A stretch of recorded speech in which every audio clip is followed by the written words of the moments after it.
How's it going, everyone? My name is Sinikle, and welcome back to yet another Higurashi When They Cry.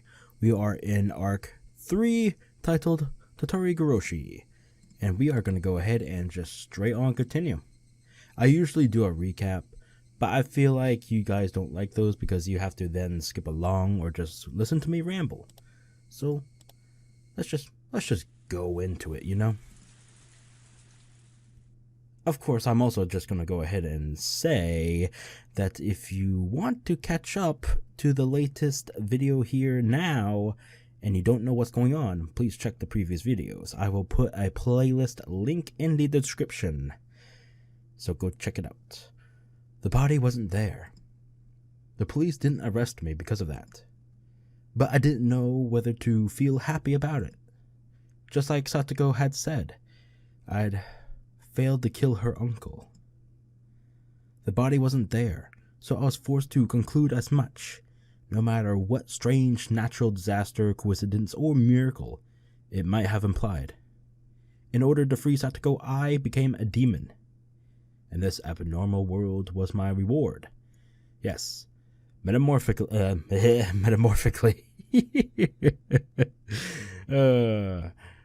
damn it.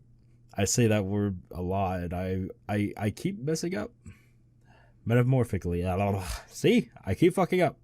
You know what I mean. I had fallen into the demon world. But if that price had been in exchange for the life of Satoko's uncle, then that would have been fine. Since Satoko's uncle was still alive, still shackling her to him, I needed to become a demon once again.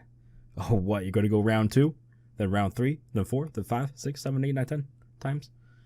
One more time. No. As many times as it took. I would kill that man over and over again until Satoko was liberated. I had already woken. I looked at the clock to see that it was early in the morning, at just about 5. It was already light outside. Once I'd hardened my resolve to become a demon again. I could feel my whole body teeming with the awakened power once more. Time wasn't an issue. No matter what, I'd do it. I got myself up. The exhaustion from the past 2 days was completely completely swept away. And I didn't even feel sleepy anymore either. Goddamn typos. That's what's really fucking me over. I slowly rose and made sure my body was moving like I wanted it to. I could feel blood flowing through each and every one of my fingers. As I got dressed, I let my mind wander and had a strange thought. Oh, what is it? These 2 days, while I've said it was for Satoko's sake, the only thing on my mind has been killing. I've said it was for Satoko, but while actually carrying out the act, I had completely forgotten about Satoko, albeit only temporarily.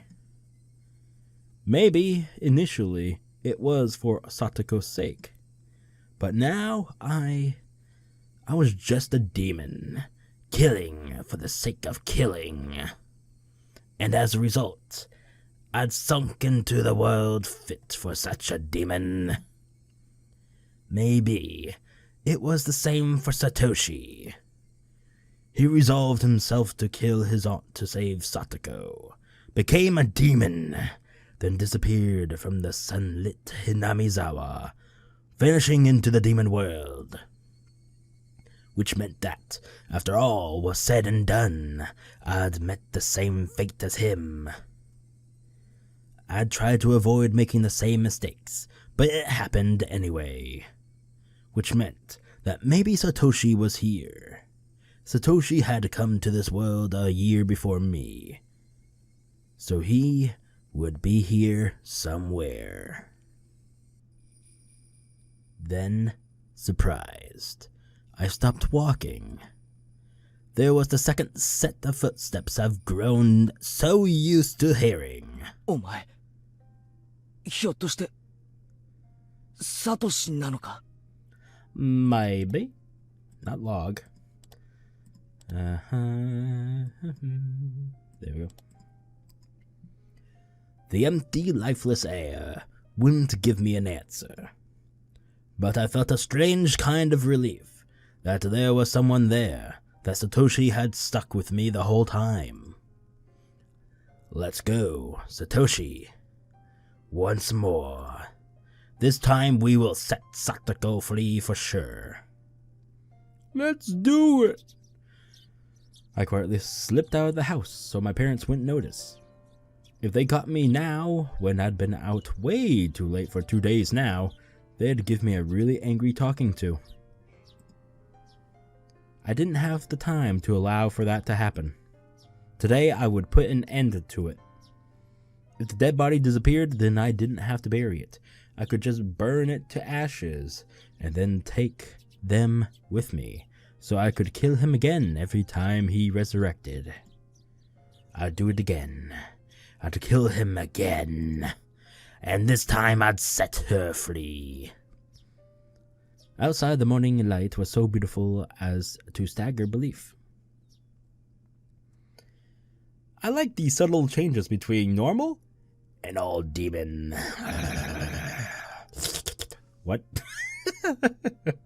I went to the storage room to find weapons with which I could kill him for sure. Blunt or not, it didn't matter to me. Right now, I didn't need to care whether someone saw or if the police came. This world had gone crazy after all. A world where I'd shown up at the festival and had fun, even though I wasn't there.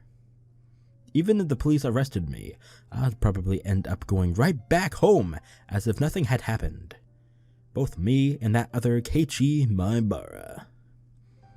Even without me, he'd fill in. I could vanish from Hinamizawa without anyone noticing. So basically, I didn't care if I was mistakenly killed. Even if I died, Keiichi Maebara would remain. After all, this isn't the world I belong in.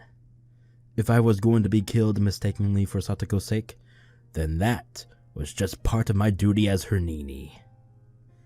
As those desperate thoughts became serious, the morning air felt more refreshing to me, strangely enough. これは怖いな。こいつにするか。It was a hatchet meant for chopping thick firewood. Ooh! We're channeling our Rena right now. Oh, yeah. What? I mean, come on. The hatchet is basically Rena's go-to weapon, right? When she goes all batshit crazy. Whoop, whoop, whoop, whoop, whoop, whoop. Its hefty steel blade was sinister, almost as though it was a tool meant for killing people. Go for it, Daddy. What? I couldn't exactly take it out in public like that, so I wrapped it in a little... Wait, what? I wrapped it a little in some old newspaper and tossed it into the basket on my bike. 連日、悪い用事に使ってばかりで悪いな。今日も頼むぜ。俺の足。I apologized to my bike for some reason. Because you've officially gone insane, you fucking idiot. I mean, come on. For the past 3 days, I've only used it for dangerous things. I'd been riding this bike ever since I lived in my old town. I could walk most places I wanted to go, but I hadn't used it all that much. And there's something in my eye. Of course there is. Why wouldn't there be something in my eye when I'm trying to fucking record, you fucking... My mom had bought it for me when I entered at cram school, thinking it would be a convenient way to get to the station, since it was far away. So I'd always used it to get back and forth from cram school. I'd only ever put textbooks and class materials in the front basket too. I'd never tried to put a hatchet that I'd be using to kill someone in there.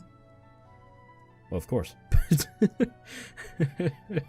I wouldn't think you casually do that on an everyday basis. I mean, come on. When I came to Hinamizawa, life finally felt fun. I met the best friends ever, and had some of the greatest times ever. Those times might have been shattered now, but it was my greatest wish that I could get them back, even if I had to risk my life to do it. That's how fun those times had been. I killed someone, and now I was at it again, needing to kill someone. Murder was a crime. I didn't believe that people should ever think murder was okay. But still, the times I'd had ever... Wait, what? No, that's not right. Sorry. The times I've had were... Okay, the typos are getting on my nerves now. The times I've had... Fucking Christ. Were enjoyable enough for me to commit such a crime. God damn.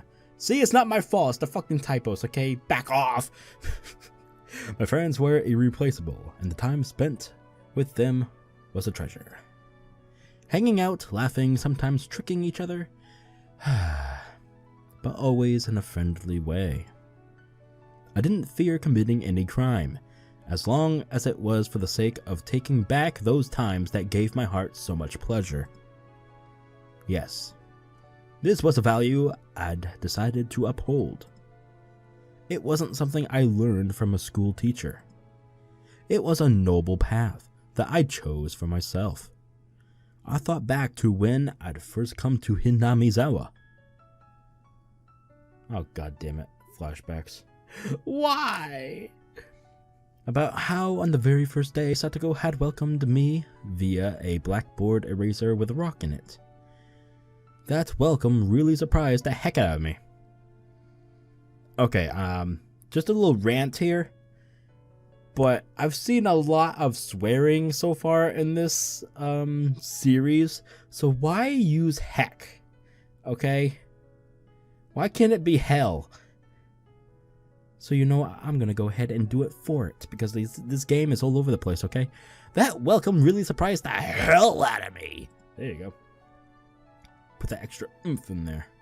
She would laugh, get angry, cry. She was never boring.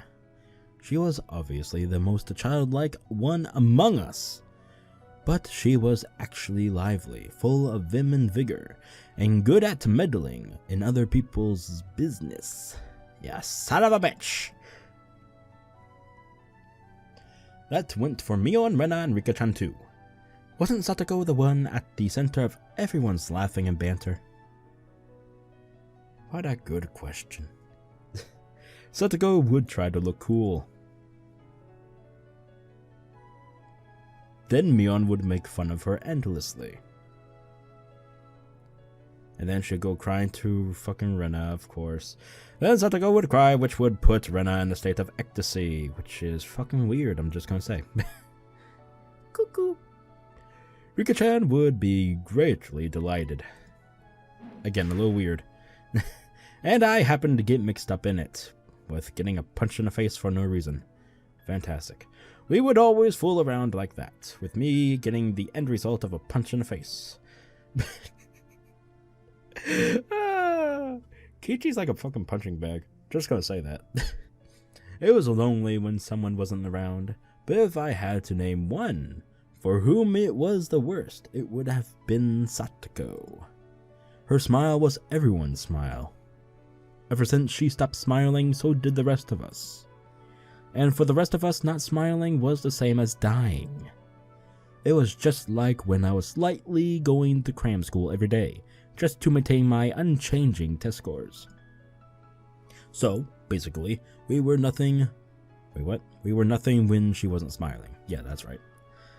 She was full of hot air, but she was our princess, cute and unhateable.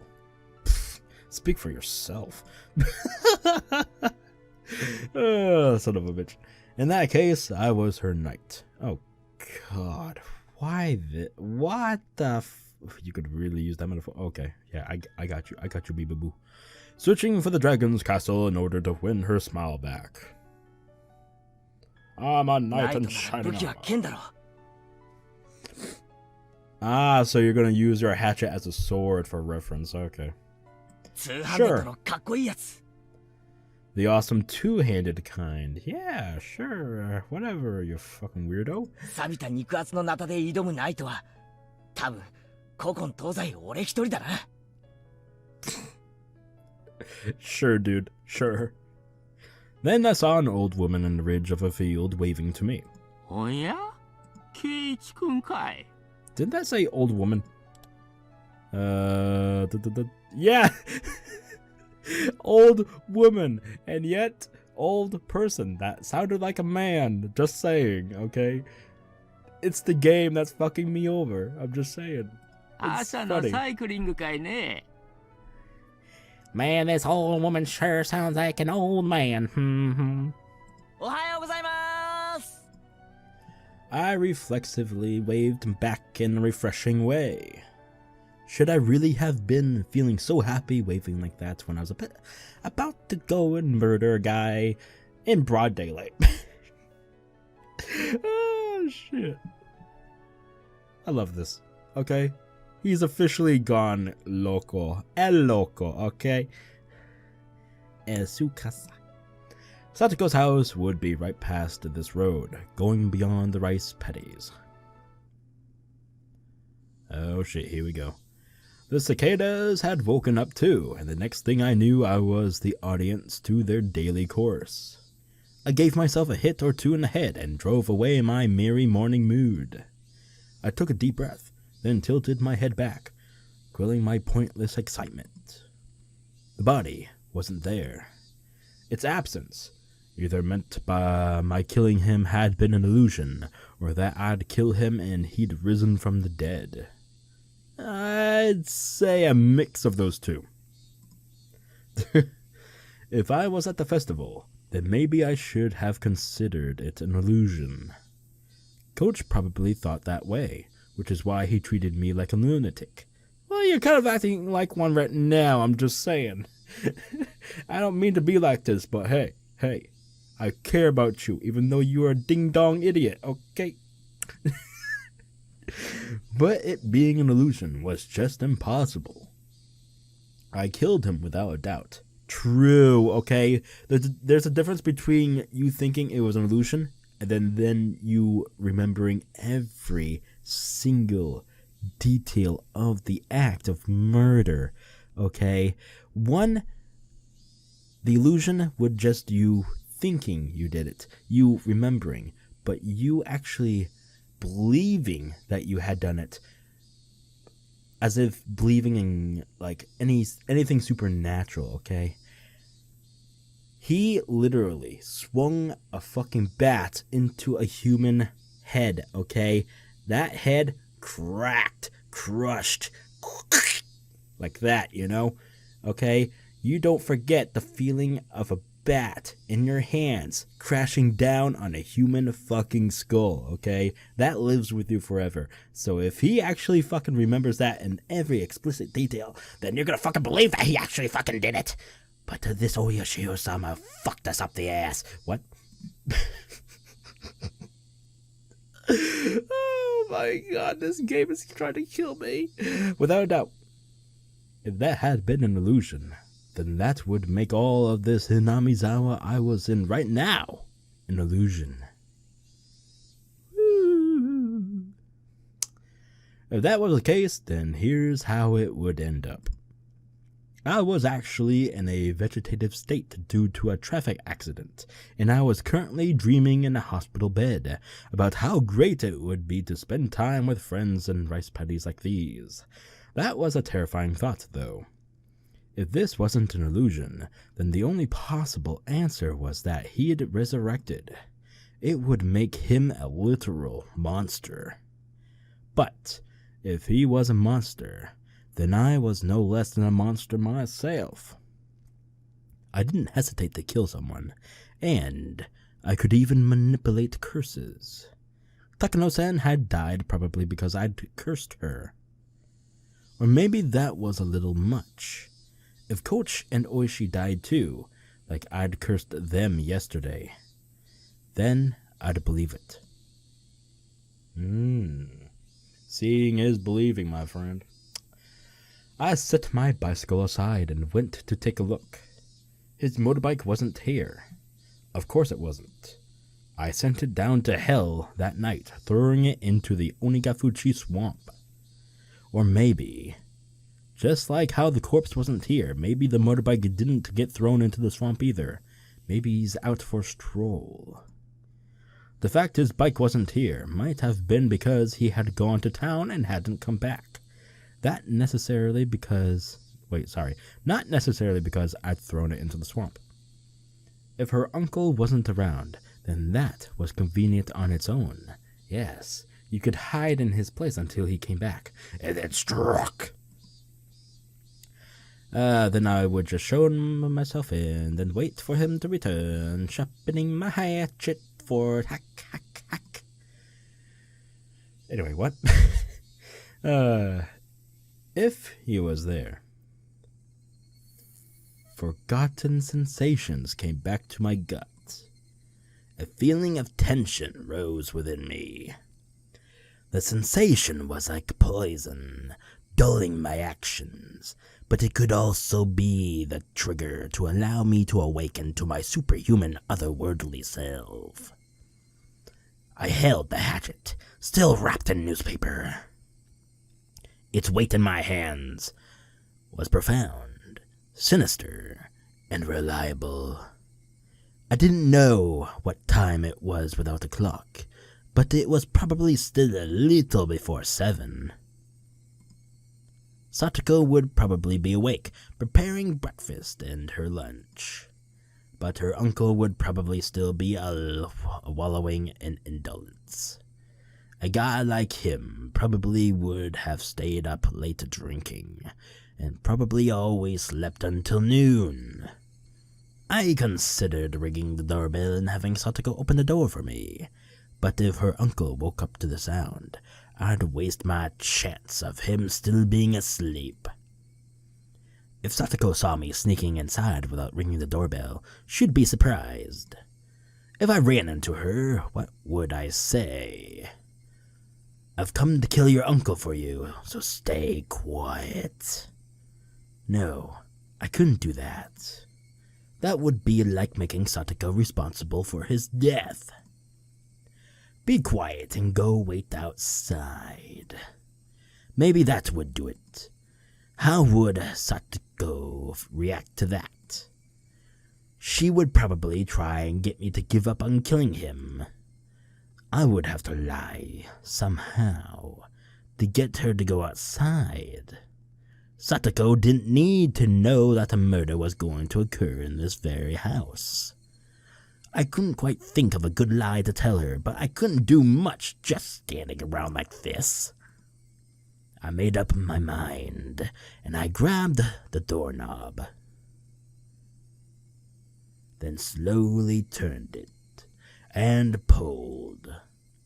It wasn't locked. The gap between the door and the wall steadily grew larger. The chain wasn't even on. The oppressive smell of life in Satoko's house hit me. At the entrance, there were a few pairs of shoes and sandals. I couldn't tell whether he was here or not just by looking at them. I could hear a television on somewhere. My God, it's a fucking pigsty. The television was in the messy dining room. There was food scattered about the table, giving an impression decidedly different from a happy family's mealtime. Meals were for eating food while thanking the person for making it, meaning whatever occurred in this dining room wasn't a meal. Nobody in sight, no sign of anyone either.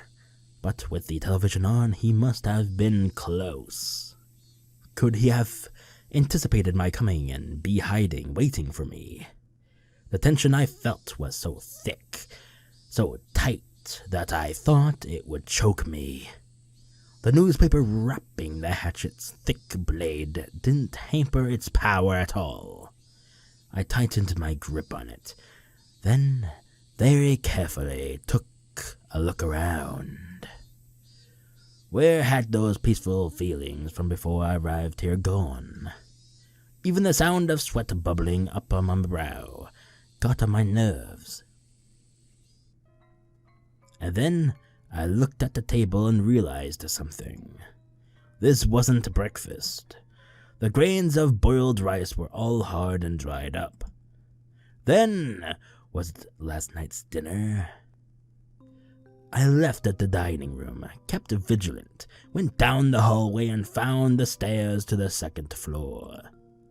When that man was playing with his friends, he looked out of the second-story window. It was highly possible that room was his own, and that he slept there. I tiptoed up the edges of the stairs, quietly climbing, without making a sound. I couldn't hear any kind of snoring. I didn't hear anything up there. I went through a few rooms, slowly and quietly opening the paper doors, checking inside. But I still couldn't find anyone around. To search more efficiently, I got down on the floor and pressed my ear right up to it. I could hear the television in the dining room and a low hum, perhaps of boiling water. It was then that I started to harbor some feelings of suspicion. This house wasn't right. It seemed like people had been here since the TV was on, but it wasn't normal for nobody to be around this early in the morning. I silently descended the stairs and went back into the dining room. I looked at the food scattered about. Completely dried up rice, an overturned bowl of miso soup, the package for a side dish bought at the supermarket. I could tell Satoko had definitely been the one who made this. The food was far from Mion's perfection or Rena's gentleness, but it was sincere. Judging by how she cooked for me at my house, and from the type and amount of side dishes, I deduced the meal was from last night. The numbers stamped into the food package read 830620. June 20th, 1983. That was yesterday.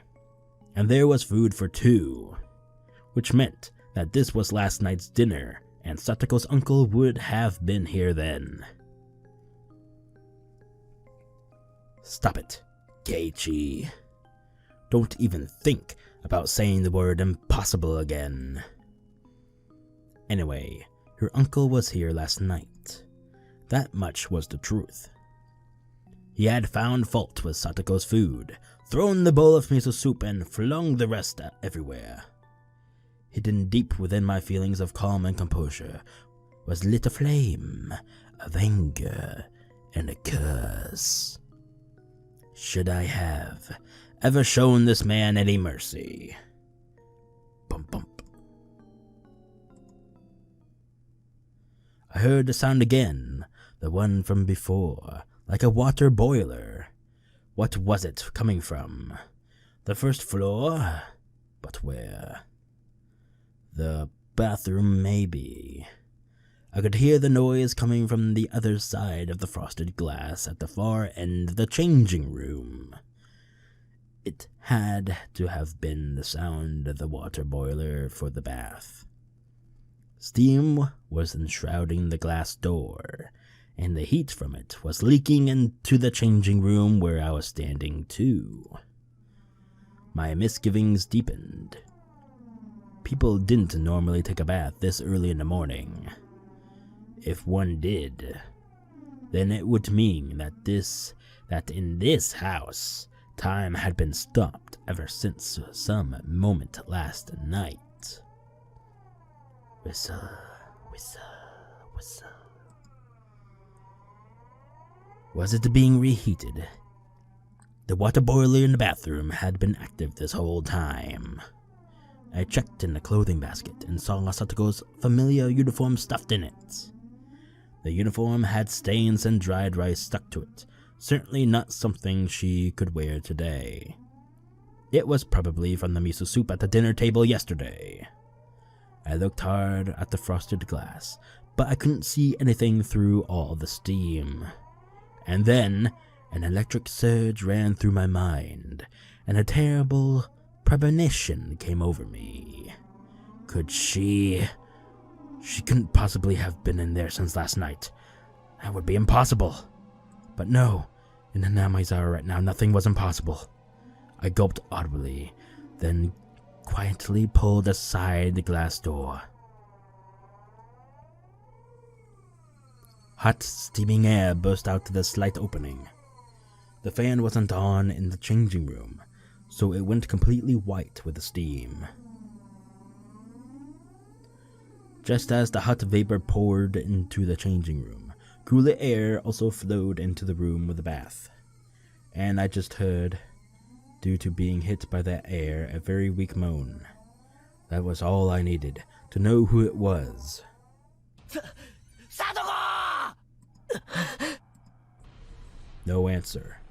Satoko was in the bathtub, surrounded by a thick layer of rising steam. The top half of her body was leaning over the edge of the tub, and she was passed out. The water boiler kept on making a whistling noise, as if angered. I could see the gas flame through a small window. It was roaring at full force, completely blue.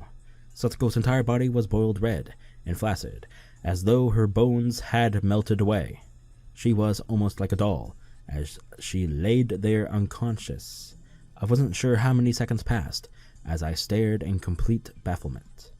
I came back to my senses and promptly shut off the boiler. Then I dragged Satoko's small body out of the bathtub. The water in it was as hot as the water in public baths. Was she in this boiling water for the entire night? She'll die, she'll die! Satoko's body was lighter than I expected as I laid her on the floor and wrapped her in a towel.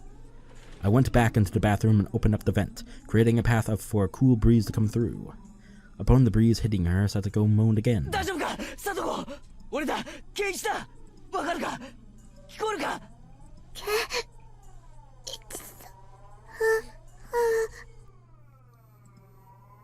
Satoko recognized me and uttered a response, but I couldn't really tell what she was saying. Her eyes were muddy and unfocused. I could tell she wasn't completely conscious. Upon closer inspection, her limbs and waist were twitching slightly. This was way worse than normal overheating. This was dangerous. Didn't they call this heat stroke? Think, what would the teacher do if a girl passed out in the middle of summer during a marathon in gym class or something? I turned the water faucet in the kitchen all the way on and soaked the towel. Gotta pay the towel in it. I then took the cold towel and pressed it to Satoko's forehead. Satoko reacted harshly to the coldness and let out a muffled voice. For burns, right, you would soak the burn spot under running water. Then could I run cold water in the shower and cool her off like that? No, if it wasn't that sudden, it wouldn't be good for her heart, and she'd go into shock. I think I read that once before. This was about as much nursing as I could possibly give her. Anything more than this would be too much for the likes of an amateur. 大丈夫か、Satoko? もう大丈夫だからな。必ず俺が、ニーが助けてやるからな。5039、5040。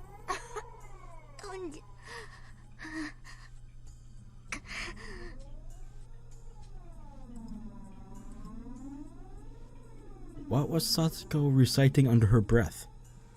I brought my ear to her mouth to better make out the mysterious spell-like words she kept saying. And at that moment, I understood what they were for. Satoko, お前、数を数えてるのか？なんで？ People tell little kids in the bath to count to 100 a lot, right? Satoko was counting like that. But 5,039? バカ野郎！お前の家の風呂はいくつ数える決まりになってんだよ。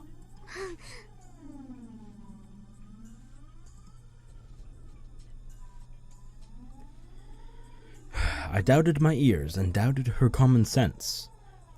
10,000? ふざけんなバカ野郎！1万なんて数えられるバカがどこにいるんだよ。数えられるわけねえだろ。その前にユダって死んじまうに決まってんだろ。どうしてこんなことに。おじさま Last night, her uncle flew into a rage at the dinner she'd made, saying it stunk and was inedible.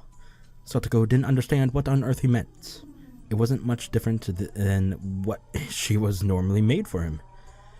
Maybe he hated the smell of the pickled vegetables she'd bought in particular. Her uncle then decided the stink was originating from Satoko and shouted at her that she never ever took baths.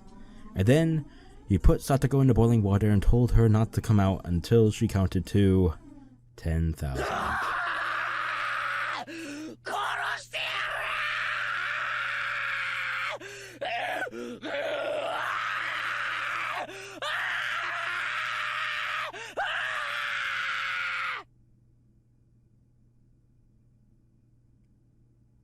Okay.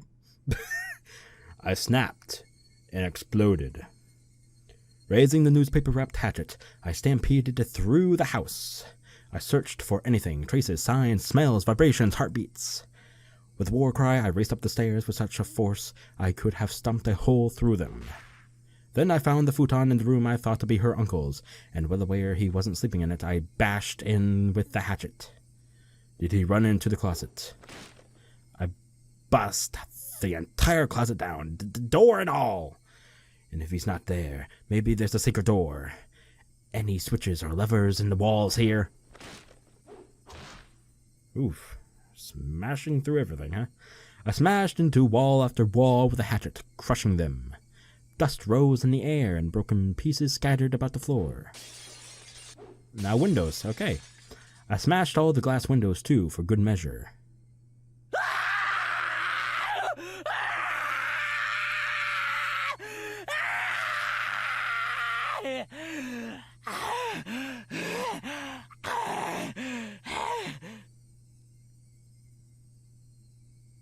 Okay. Oh, there was more. Okay. After I've destroyed everything beyond recognition in her uncle's room, my reason finally kicked in and suppressed my my emotions. See, even I cracked. Oh. Anyway, her uncle wasn't in the house right now. I'd have to leave killing him until later. Right now, I had to do something about Satoko. I went back to the changing room. Satoko was still lying limp on the floor. There was nothing more an amateur like me could do for her. I needed to take her to the clinic. Coach had treated me like a lunatic yesterday and tried to lock me up in a mental hospital. I never wanted to see his damn face again, but I still needed to go to the infirmary one more time.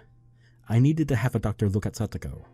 I thought about putting her in a dirty uniform laying in a laundry basket, but I had no experience dressing someone, so it would be pretty difficult. Shit, I don't have time to be wasting here. I eventually gave up on clothing her and decided to carry her in her bath towel. That's not okay. The clinic was close to Satoko's house. It would be way faster to carry her there than to call 119 and get an ambulance. I threw the biggest towel I could find over her and prompted her to stand.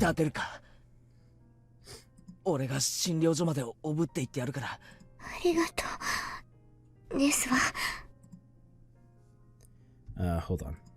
Okay, yeah. My audio is working. Great. Her words sounded clearer than before. Well, that's good. That's a sign that she's getting slightly better, but she still needs to go to a hospital. She was starting to come back. I cried tears of relief just knowing she'd improve even a little bit. Satoko turned over so she was lying on her face, and then put up a weak struggle to get up on her knee. I smoothly swept her up and put her on my back.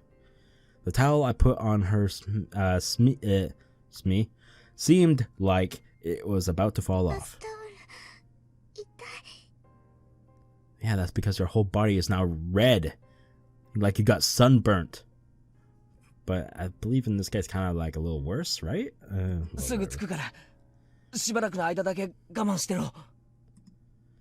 didn't hurt one bit to carry Satoko. She was light, too light. The lightness actually made me uneasy. Were you being fed at all? Jesus fucking Christ. Outside, I had gotten hotter, as though eager to attack Satoko. Fucking cicadas. Why did I have to choose this morning to get so hot out? I didn't have time to swear at them. The clinic was this way. Hoisting Satoko on my back, I broke into a trot. And that goes the half mark.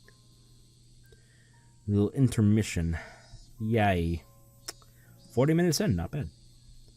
Alright, might be a short one this time, folks. We might be looking at less than 2 hours. About damn bloody time. Because I'm getting sick of doing more than 2 hour fucking videos. Oh my god. So much reading. Anyway. The hilly road to the clinic, with which I had never had difficulties before, was now torturous.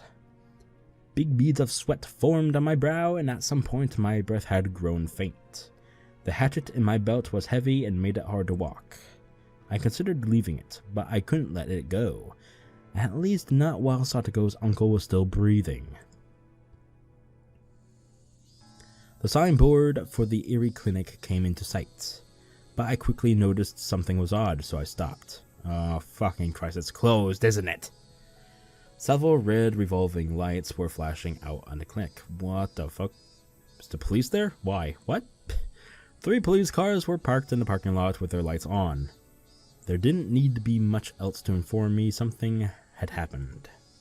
I didn't want to see Coach, so I had planned to leave Satoko in the clinic waiting room and give the receptionist a message. But with that police officer Oishi here, I couldn't go inside so carelessly. Pfft, no shit. He would probably just fucking beat Satoko himself. And then me. Oh no, look at the bruise marks. Oh, we're gonna kill him. Oh, we're gonna cut him up to pieces. Oh, we're gonna burst him up open. Gonna fucking bathe in his blood. What?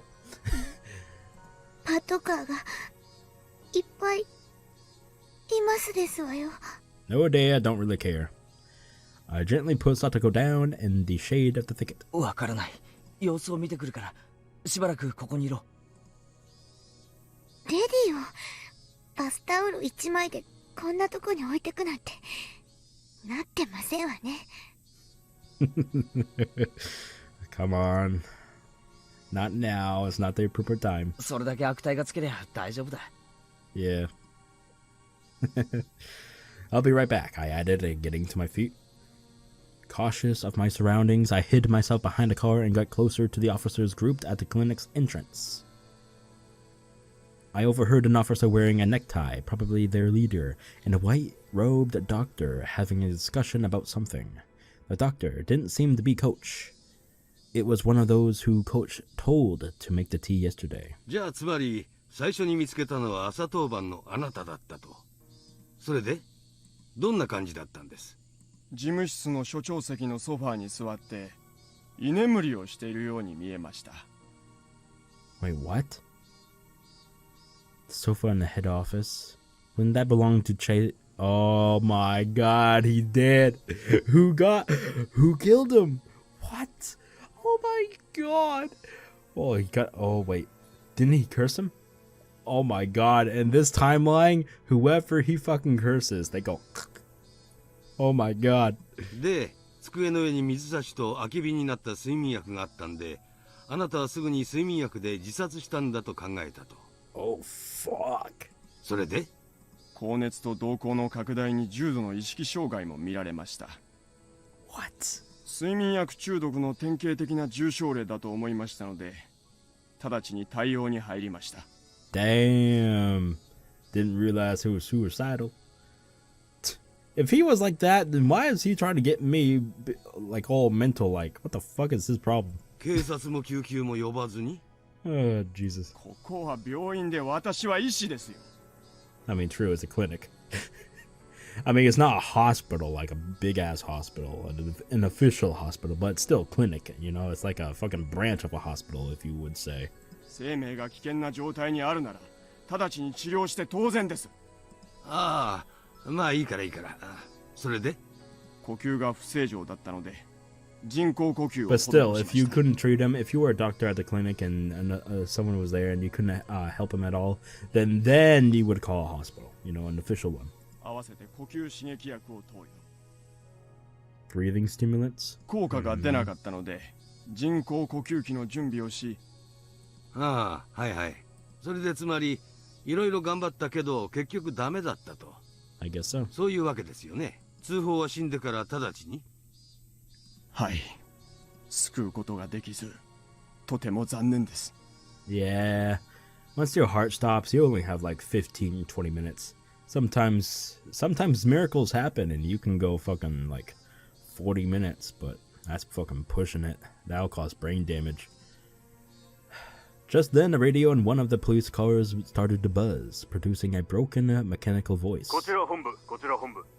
小宮山さん、聞こえますか？どうぞ。もしもし、小宮山です。ああ、お疲れ様です。睡眠薬での自殺みたいですね。遺書の類はなし。Suicide? What the heck were they talking about? Someone had committed suicide at the clinic. But who? I wished Takano-san dead, and she died the next day. And yesterday I wished I wished Coach was dead. Too many each. Then could he have... 普段から睡眠薬を常用していたとかは。あまり知りません。日頃、疲れたとか死にたいとか、そんなこと言ってました？入江先生は普段からああいう性格でしたから。My God! Our boy Keiichi is a goddamn legend. Anybody he curses like that. Damn. とてもそんな風には。So I was right. Eri Sensei. They were talking about Coach. Coach killed himself. Why would he do that? There couldn't have been any reason he wanted to die. The only reason that came to mind was that I wanted him dead. This world was insane. If I wanted someone dead, they'd die. That was the kind of world this was. Then what about Oishi? What happened to him? If people really died because I wanted them to, then something should have happened to him too. True. そちらに応援が向かいました。課長からそちらは応援に任せて大石社の捜索に戻るとのことです。了解しました。Oh, he's gone missing. Oh shit. じゃあすいません。こっちに今応援が来てるそうですから、現場はこのままにしておいてください。おい、行くぞ。The officers nodded and split up into the patrol cars. Did they just say searching for Oishi's car? Searching for his car. That meant he had gone missing? Takano-san, Coach, and Oishi, when I wished for it. The very next day, they disappeared. No matter how angry you were when you said you wished someone was dead, it didn't normally happen, true. Everyone knew just... Sorry, I thought I saw something. Everyone knew just wishing for it wouldn't make them dead, and that's why people could utter such curses so lightly. But the curses I uttered were being granted. You're God! At that time, I hadn't even been walking. Not yet. Tap. I heard a footstep. And it wasn't only one this time. Tap, tap. They came from behind, and they stood right behind me, reaching a hand for my shoulder. Satoko? Yep. 一体何事なんですの？サトコか。You need to chillax, man. Oh, shit. 脅かすなよ。驚いたのはこっちでしたよ。I mean, yeah. いきなり大声を出さないでくださいまし。Shout in my face, how could you? It was Satoko, clearly. Her eyes were still unstable, unfocused, but she seemed to be able to at least walk on her own now. She looked far better now compared to her earlier exhausted state. 具合はどうなんだ？もう大丈夫なのか？まだ頭が痛いですけど、いつまでもこんな格好で表にいられませんもの。True. She gave a smile, a show of courage, but her legs were still shaky. それより Wobble wobble. これは一体何事なんですの？ Nothing you need to know about. 今警察が話してるのを聞いてた限りじゃ。 No. You don't need to hear this right now. 監督が自殺したらしい。Of course. Keiichi, not thinking straight, gone and done this. Okay. Alright. You know what? I usually pause during this now, but you know what? I'm just gonna take I need a fucking drink. I'm sure all of you viewing right now need to too. Take a good old sip of whatever you have for the dumbass Keiichi. May he rest in peace. I don't know what. I don't think he dies in this. I don't think he does, but you know what? He died so many times, so what the fuck, right? I don't remember him ever dying in this. I don't think in this arc he does. I don't fucking remember. We'll see. Satoko was at a loss for words.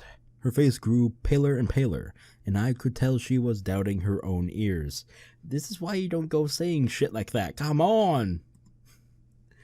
ケイチさん、それ本当ですの？何かの聞き間違いじゃないんですの？確かにそう聞いたよ。入江先生が睡眠薬で自殺したって。Satoko went down on her knees and broke out in tears. 嘘ですわ。監督が自殺なんて、そんなの絶対に。As I watched Satoko crying and clawing at the grass, I felt myself trapped by guilt and remorse. I got so angry that Coach was treating me like a madman yesterday, that he'd betrayed me, that I thought he'd be better off dead.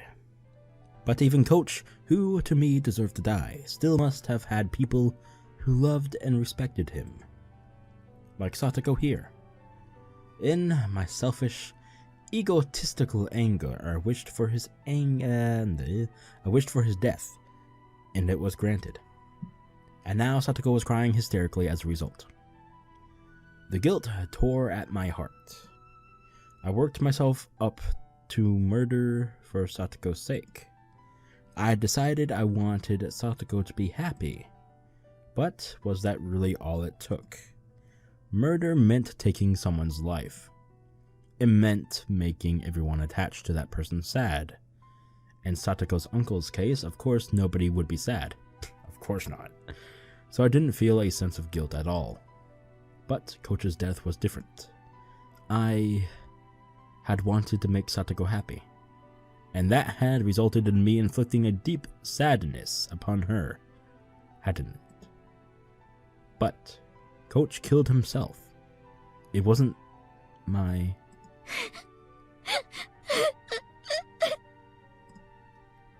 Satoko still hadn't stopped crying, but she seemed to be a little calmer now. Wiping her tears, she stood up.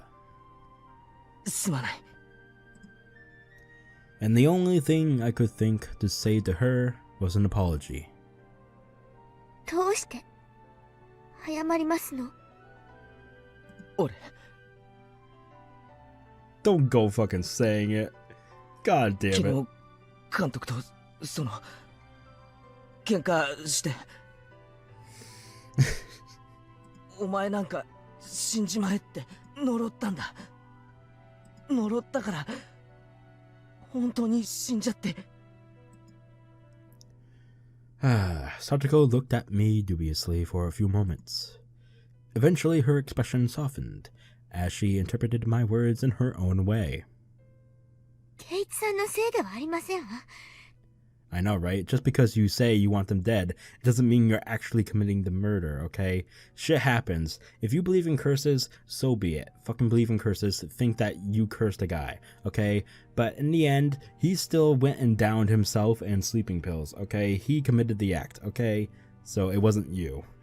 It wasn't you who quote-unquote cursed him, alright? 監督も大人ですもの。 Yeah. 自分の命を捨てるに値する都合があって悩んだ末に選んだんですもの。 That too, sure. 誰のせいでもありませんわ。She smiled a little, trying to comfort me. いつまでもこのままでいたくありませんわ。服が欲しい。 Right. Okay, let's go get you clothes. Let's go. いいのかよ。診療所に行って見てもらった方が。服を着てから見てもらっても別に死にはしませんわ。 Satoko readjusted her bath towel and started back along the path. Her stride was wobbly, and it didn't look like she'd recovered as much as she let on. At first, Satoko tried to go back home, but it was the time of the morning when people were going to school and to work. So after seeing people walking around, she thought better of it. She must have been pretty embarrassed, wearing only the towel. 理科のうちに行きますわよ。私の服あるはずですから。どうしたんですの？圭一さん。 Satoko noticed how I was hanging my head and spoke to me. 監督はああ見えても大人ですのよ。 I thought there was more to that. Okay. 圭一さんと喧嘩したくらいで自殺するような人ではありませんわ。自分を責めるのはおやしなさいませ。 At first I thought it was a coincidence, but with 3 people now, I couldn't discard their possibility. There was no such thing as impossible in this world. Well, here's the thing, dude. You also cursed the uncle to death, and he's not dead. So, it kind of... Okay, I get it. 3-1, it's still happening. But at that point, you still gotta think it's coincidence. I mean, come on, dude. Oh, Jesus. I mean, actually, it's 2-1. One's just missing, quote-unquote. Fucking Oishi is still alive. For God's sakes. この数日おかしいんだ。何がですの？ Satoko seemed to be having trouble breathing, but she still tried to listen to what I had to say. おとといの渡流しのお祭り、お前は途中で帰ったから行かなかったんだよな。そして俺は祭りに行ってみんなと遊んだ。らしいですわね。あの時は取り乱して申し訳ありませんでしたわね。 Satoko remembered how she blew up at me in the classroom yesterday, and bowed to me a little. 実は俺祭りに行っていないって言ったら信じるか？ Sorry, I thought he was done. Anyway, Satoko looked at me confused. She couldn't help it, of course. 信じられるわけありませんわ。何を今さら。信じられないだろ。信じられないのはだって俺は祭りに行っていないのに、俺が祭りに現れてみんなと遊んだって言うんだ。こんなの信じられるわけないだろ。それ本気ですの？ああ、渡流しの夜からおかしいんだ。いつの間にか変な足音がペタペタとついてくるようになって。The blood drained from Satoko's expression. 足音がペタペタ。そうなんだ。最初は気のせいだと思ってたけど、ずっとついてくるんだ。多分今もついてきてる。サトコの足音と混じってよく聞き分けられないけれど。 Satoko took a long and hard look at me. Maybe she was doubting my sanity. Coach did the same thing. I mean, why wouldn't he, after telling him this? The more I thought about it, the more I was unable to endure the feeling that my hatred for Coach had been meaningless. 渡流しの日、俺は祭りに行かず、あることをしていたんだ。ずっとだぞ。眠ったり意識がなくなったりしたことはなかった。だから寝ぼけ気分でフラフラと記憶になく祭りに出かけたなんてことはありえない。それはおかしいですわね。ならどうやってお祭りで遊んだんですの？だから俺は祭りには行ってないんだよ。 No. I can't let myself get emotional. If I get agitated now, that'll be like proving that there's something wrong with my head. あ、ごめん。みんなが信じてくれないんでつい。圭一さんがそう言うなら信じてあげますわ。That's what Coach said too. それであの夜高野さんに会ったんだ。それで見下されたと思って俺は心の中で念じたんだ。 Why aren't you including the the killing uncle part? お前なんか死んじまえって。Jesus. 高野さんってどことなくそういう雰囲気がございますものね。その気持ちわからなくもありませんでしたよ。高野さんが死んだの知ってるか？昨日の話だ。どこかで焼け死んだらしい。それ本当ですの？死んだんですの？俺が死ねと願うと次の日には死んでるんだ。それから警察の大石ってやつも知ってるか？あのムカつく太った刑事みたいなやつ。Do you know him? That annoying and fat detective guy? Perfect description. Jesus Christ. Satoko nodded a little. さっき警察が話してるのを聞いたんだが、どうもあいつ行方不明になってるらしい。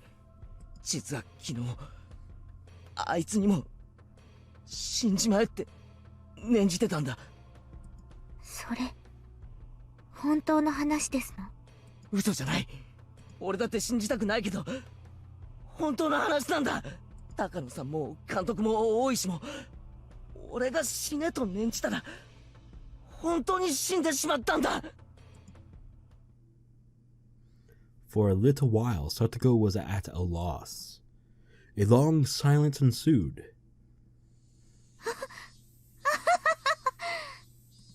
それは怖い話ですわね。圭一さんにせめて嫌われないように気をつけませんと。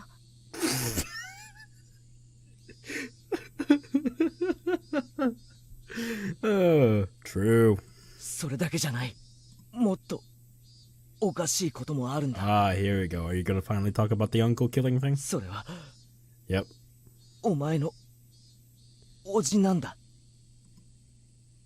おじさまの話はやめてくださいましな。昨日いたんだろ、お前の家に。あの人の話はやめてくださいます。嫌なんですの。ありえないんだ。 Just gonna say this. The voice actor for her, she does good at sounding like a child. But at these serious moments, alright, she adds a little maturity to the voice, which makes it sound like she's like a little older in a teenager side, like 16, 17 years old. So it kind of throws me off. あいつがいるわけがないんだ。やめてって言ってますのよ。Okay, there we go. あの男が Back to being 渡 kid. 辺の夜以降いるわけがないんだ。だってあの男のことはもう嫌なんですの。俺が殺したんだ、この手で。 Even the cicadas stopped crying. Her face was streaked with tears, and it stiffened even more as she looked at me in disbelief. 俺が渡流しの祭りの夜にお前の叔父を殺したんだ。だからお前の家に帰ってくるなんてことはありえないんだ。 But still, he went back, And last night, he found fault with the dinner you made him and yelled all sorts of things at you, and then basically boiled you in the bathtub. That couldn't possibly have happened. だから俺はあの男を確かに殺したという証拠を確かめるために埋めた死体を昨日掘り返したんだ。だがそこには死体はなかった。こんなことがあり得ると思うか？確かに殺したのに死体がないんだ。そして何事もなかったかのように帰宅してお前の前にこんなことがあっていいはずないだろう。 Satoko's entire body stiffened. She was shrinking away, like there was someone in front of her about to hurt her. お前も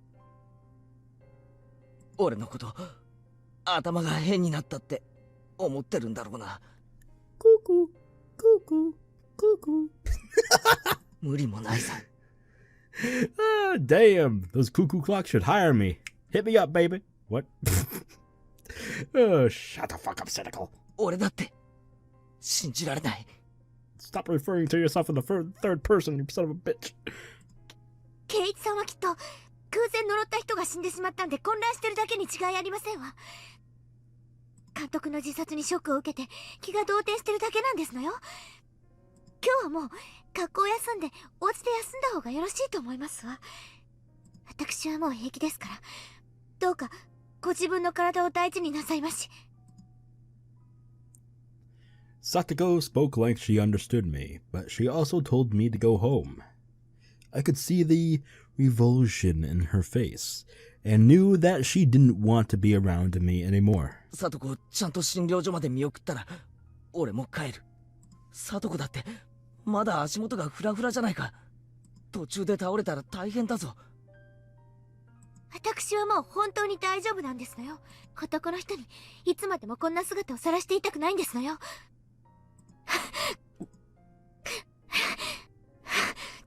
The fuck, is she having a panic attack or something? What the fuck? She wobbled up the shrine steps, looking like she was about to fall. I immediately ran up to her and helped her stay on her feet. But then Satoko promptly jumped away from me. That outright rejection hurt a lot. Once she got up to the top of the stairs, her breathing was ragged, and she wasn't even looking at me. At this point, I was being ignored. Well, it was more like she didn't want to have anything to do with me. It really was a feeling of rejection, and that hurt my heart more than any blade could have. This was the path I chose for her sake. To be treated like this at the end of it all was just so saddening. Don't be naive, Keiichi Maebara. You never wanted to be repaid in the first place. You didn't do it so that Satoko would thank you. You did it so Satoko would be happy. And that was what led to this ending. Oh shit, is this actually the final episode? What the fuck? How far are we in? Because if it is the final episode, I'll go for the 3 fucking hours. I don't give a fuck. Rika-chan's house was a disaster prevention storehouse used by the town council. If you went past it a little further through the shrine grounds, you'd apparently reach the back of the assembly hall. Satoko was headed there, walking quickly, the gravel under her feet crunching as she went. Did she want to get there as soon as possible, or did she want to run away? I couldn't tell. And then I heard the vigorous sound of wings flapping. Oh no, I remember! Oh my god, no! Oh no, I remember. Oh, fuck.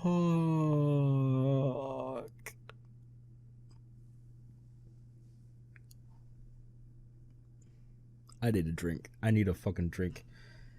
I don't want water anymore. I need alcohol in this fucking house. Fuck, man. Damn.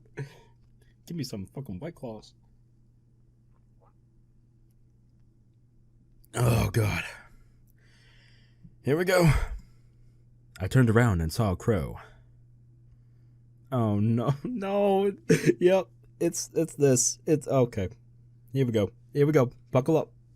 Buckle up, motherfuckers. I hadn't seen many crows since coming to Hinamizawa. I saw them a lot in my old town, though. On garbage day, they'd flock to trash collection points, peck through the bags with their beaks, drag out the contents, and have a feast. Dude, why so descriptive? Fuck. As I was remembering that, I saw a few crows flocking around the shrine's donation box. Fuck. Anyone weak of heart, please don't watch this for the rest of the video, or at least skip to like maybe 30-40 minutes. I don't know what point of time this will all be over, but fuck. I'm actually not sure if I'm gonna be able to use this for a thumbnail for this video because it's so graphic. Fuck. Alright. Anyway, sorry. I'll shut up. And I thought, how terrible it was for someone to leave a garbage bag in a place like that. The cicadas quieted. Breathing stopped. Thoughts ceased. Even time came to a halt. I ran over to where the crows were flocking. I ran there in order to drive a horrible idea out of my mind. I definitely hadn't wanted this. There's no way I would ever wish for this even by mistake. This was not.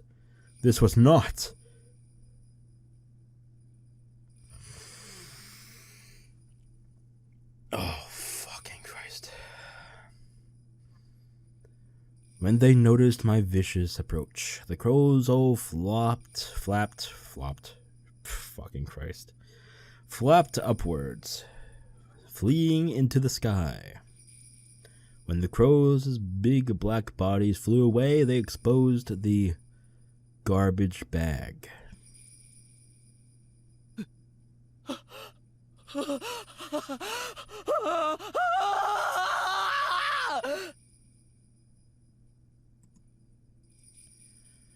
What had I seen there? The scream had escaped from my throat before I understood what I was looking at. What was this? Satoko came over as well, realizing something had happened. And she looked over my shoulder, then she screamed as well. This wasn't... The garbage bag was crimson, dyed in fresh blood. Ugh, enough of the stupid, roundabout way of saying it. That's right. Yes, it was Rika-chan. Our friend, Satoko's best friend. Always easygoing, clever as a cat, but so cute you couldn't hate her. Our friend, Rika-chan, she was... Rika-chan. She was stark naked. She was face up, limbs sprawled. Her eyes were like glass, just staring up into the sky. And... Rika!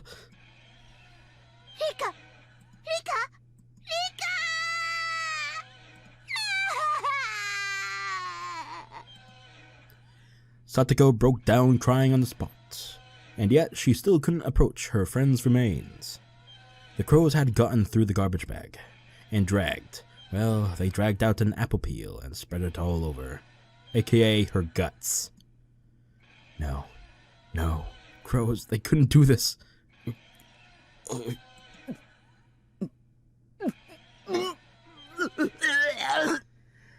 Yeah, that's gonna happen. On the spot, I started vomiting. The sour taste became a bitter one as I threw up over and over again. Rika-chan.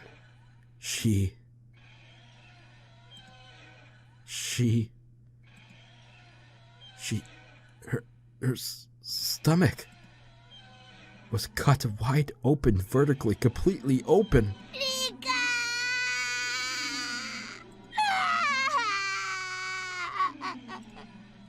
Crows couldn't have done this. And from her opened stomach, her organs, her bowels were dragged out like children's toys left all over the floor. I warned you all. That unbelievable sight induced oxygen deprivation in the brain. Color left my vision, a pounding headache, dizzy, and I wanted to vomit. It was like the nightmarish remains of a ceremonial killing. Someone, somewhere, had killed Rika-chan, brought her here, laid her here with her limbs sprawled out, and then cut her stomach and dragged out her intestines.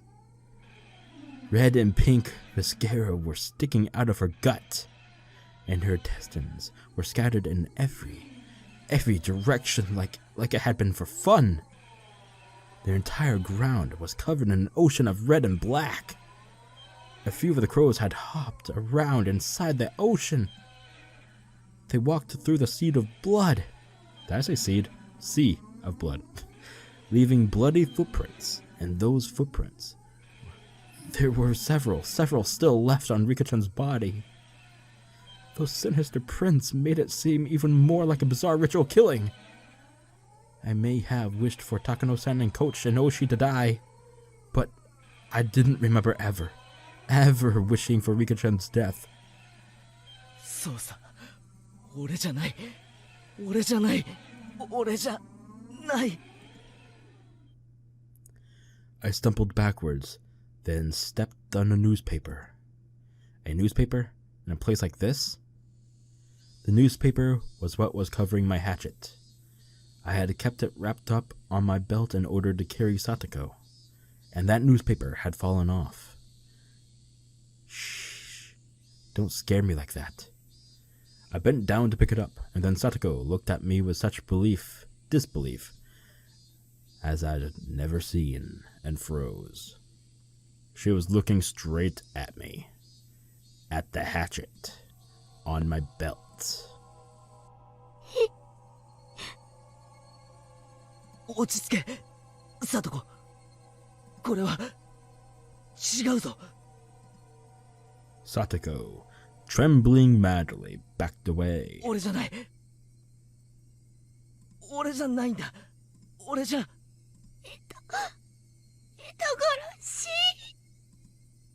She didn't care at all that she was exposing herself through the towel. She just trembled and tried to step back from the demon in front of her. サトコ、落ち着いてくれ。頼むから、冷静になってくれ。サト。Screaming weakly, Satoko began to run unsteadily. Run away, that is. 待ってくれ、サトコ。違うんだ、違うんだ。The way she ran away, it was so weak, so slow. So if I wanted to go after her, I could have caught up. But if I tried to grab Satoko's shoulder or something right now, she might actually go crazy. So I had to follow her and try to clear this up. That makes it even worse. That makes it even worse. Examples, fucking Michael Myers. Freddy Krueger and all that shit. Like, oh my god. Oh my god. No, it's all those classic killer movies and shit. Oh my god, that makes it so much worse. Oh my god. Fucking Christ. Anyway. 高野さんを殺して、監督を殺し、大石さんも殺したんでございましょう。おじさまを殺そうとして、理科まで。人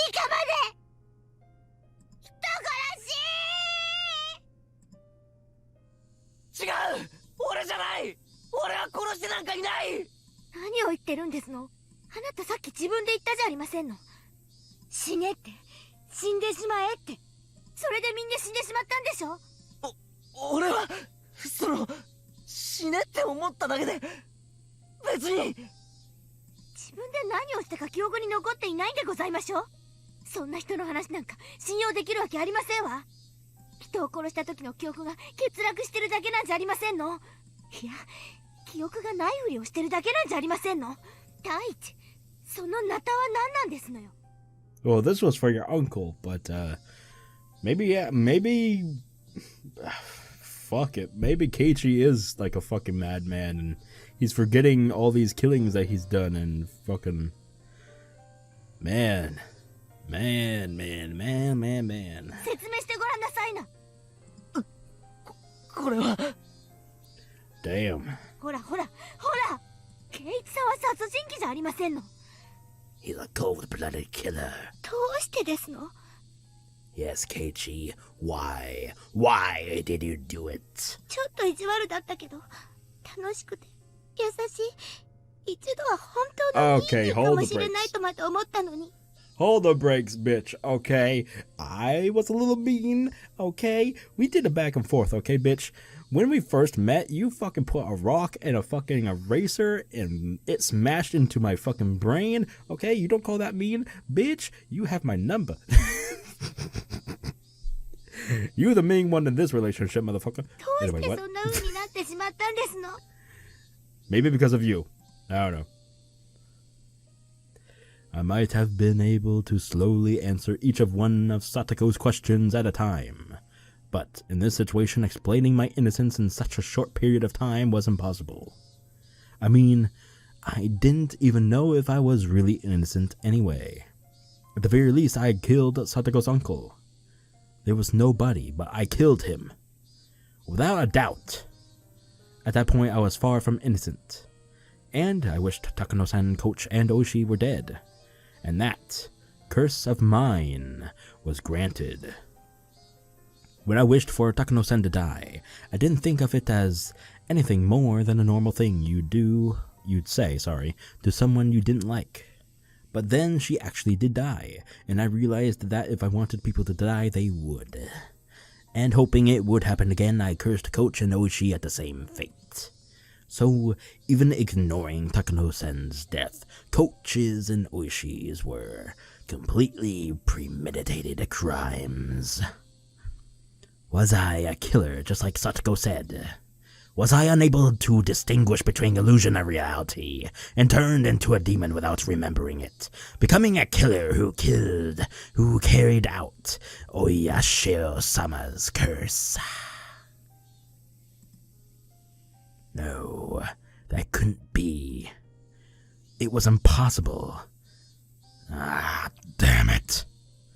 The very word impossible was impossible in Hinamizawa right now. How many freaking times have I said that word these past 3 days? Satoko had started crying again and was walking unsteadily. At first it felt like she was still running, but now it was like she was walking away crying from someone bullying her. どうしてこんなことになってしまったんですの? Okay, I have a theory now actually. By what he just mentioned, and what Satoko mentioned by Keiichi probably actually committing these crimes of killing Coach, Takano-sen. Well, we all know Takano-sen. I'm not going to spoil anything, but that's a whole different matter. But and then Oishi-san. All right, maybe, just maybe, the theory is that Oishi-sama has put a little task of a servant of his to the task. What did I just say? Maybe he had Keiichi act as a servant of his to commit these crimes. All right, that's my theory. All right, I mean, I know better because I've seen the anime. I remember most of season 1 and 2, but anyway, it's just a fun little theory. Okay, have fun with it. Anyway. Why? Sorry. If there was an answer to that, then I wanted to know it too. Why? Why had it turned out like this? ニーニーがいなくなってずっと寂しかったけど、ケイイチさんが転校してきてくれて、またみんな明るくなって楽しくなって、毎日が光ってたのに。 Yeah, she was right. Those days were bright and beautiful. And yet, after that, Satoko and I shouted the exact same thing. どうしてこんなことに。 The cicadas were sneering at the spectacle, our strange game of tag. Ah, shut up, shut up, shut up! Eventually, I heard the murmuring of a stream. Oh shit. The bridge. Oh, well, this is gonna be fun. The forest parted, and a suspension bridge appeared. Oh yeah, it doesn't look ominous at all.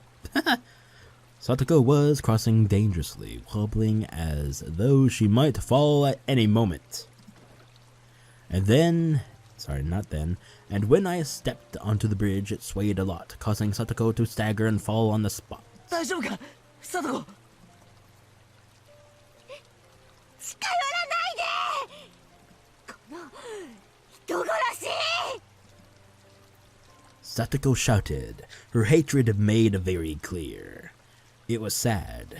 If words could cut, then this warmth flowing from my eyes could have been blood for sure. どうしてこうなってしまったんですの？ケイイチさんのこと大好きだったのに。 I wanted to go up to her and give her a hand. But the distance between us was uncrossable. If I got any closer, Satoko would start shouting again, and say things that would hurt me deeply again. So I couldn't approach any closer than this. サトコ、俺にもなんでこうなったかわからないんだ。でもこれだけは言える。リカちゃんを殺したのは俺じゃないんだ。それだけは絶対に。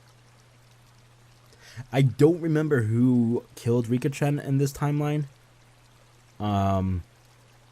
So I can actually go ahead and theorize that I think it was... Well, no, because then it would out my whole theory about a certain Takano. Shit. Right? Yeah, I won't say anything. Okay. いい加減なこと言わないでほしいですわ。自分の記憶にも自信が持てない人が何を言ったってどう信じればいいって言うんですの？ See? The way she says this line, the serious moment, it's like she's older. And I like to differentiate of the two tones the voice actor does. I tightened my hands into fists. This was mortifying. I wasn't crazy. Hinamizawa was crazy, ever since I wandered into it, lost on that one night. This insane world where I was at the festival when I wasn't, and the uncle I killed was alive. Where death would come by just wishing for it. It was this world's fault. Mion and Rena started acting strangely, like they were possessed by something, too, and Coach wouldn't believe anything I had to say. And even Satoko, who I should have protected, was yelling at me like this. Was the price for killing a man supposed to be this high? Was I really going to be forced to stay in such a bitter world? I did the right thing. At least I wanted to. So then... why? I hated it every time I asked why the day Satoko and I enjoyed in peace went so wrong. サトコ、信じてくれ。俺は人殺しじゃない。では、そのナタは何なんですの？ This is for your fucking uncle, you son of a bitch. 納得のいく説明はできまして。 I mean, is there any blood on it? I mean, clearly, if there's no blood on it, I didn't fucking X out fucking Rika-chan. Clear as fucking day, right? このナタが怖いのか。じゃあ捨てるよ。それなら安心だろ。 Satoko didn't nod, but she seemed to be in an agreement with that proposition. I clumsily took the hatchet out of my belt, then dropped it over to the side of the bridge into the stream below. 捨てたぞ。これで話を聞いてくれるな。武器を捨てたぐらいで気を許すと思いまして。 Of course. Still not satisfied, I threw the fucking weapon away. ケイイチさんほどの方なら私を素手で絞め殺すなんて簡単でしょうに。 Like hell I would. Ever want to kill Satoko? You idiot. じゃあどうしたらいい？両手を頭の上で組んだらいいか？そうですわね。両手を頭の上で組んで後ろを向いてくださいます。 It was a cunning plan, much like the ones she used during club activities. Putting my hands on my head and turning away would mean I couldn't attack Satoko very easily. I immediately acquiesced her to her request. God fuck, since it would make her feel better. これでいいか？ Fucking jumbled. 俺の話を聞いてくれ。 I think I know what's coming. Satoko stood up, then carefully approached me from behind. And then she actually came right up behind me. She was so close, and yet I was so sad that I wasn't allowed to turn around. ケイイチさんが悪くないのはなんとなくうすうす分かっていましたわ。え？多分あなたは何か悪いものに乗り移られただけなんですの。 Yeah, see? Like a servant of a deity, of a curse. さっきまではケイイチさんが殺人鬼なんだと思ってたけど、私分かりましたの。あなたの目を見ていたら。 I could hear that Satoko was still crying, but her voice was gentle, just the same. ケイイチさんが人殺しなんかするわけがない。ケイイチさんの体を何か悪いものが乗っ取って悪事に駆り立てただけ。 Was she speaking literally right now? Or was she trying to admonish me? I couldn't tell. 思えばひょっとするとあの人たちもケイイチさんと同じものに乗り移られていたのかもしれない。 What? あの時は殺されるとしか思わなかったから、そこまでは考えが及ばなかったけど、今ならわかる。あれは乗り移った何か悪いものの仕業だった。サトコ？何の話だ？ It was less like she was talking to me, and more like she was talking to herself, like she was confessing at my back. わかってるんですの。私、身に覚えがないわけじゃないんですのよ。 Satoko's voice started to become mixed with sobs. Her pained voice tore at my heart. But I didn't know what Satoko was talking about. 西宮殿の屋根によじ登ったことがありますの。何年も前のことですわ。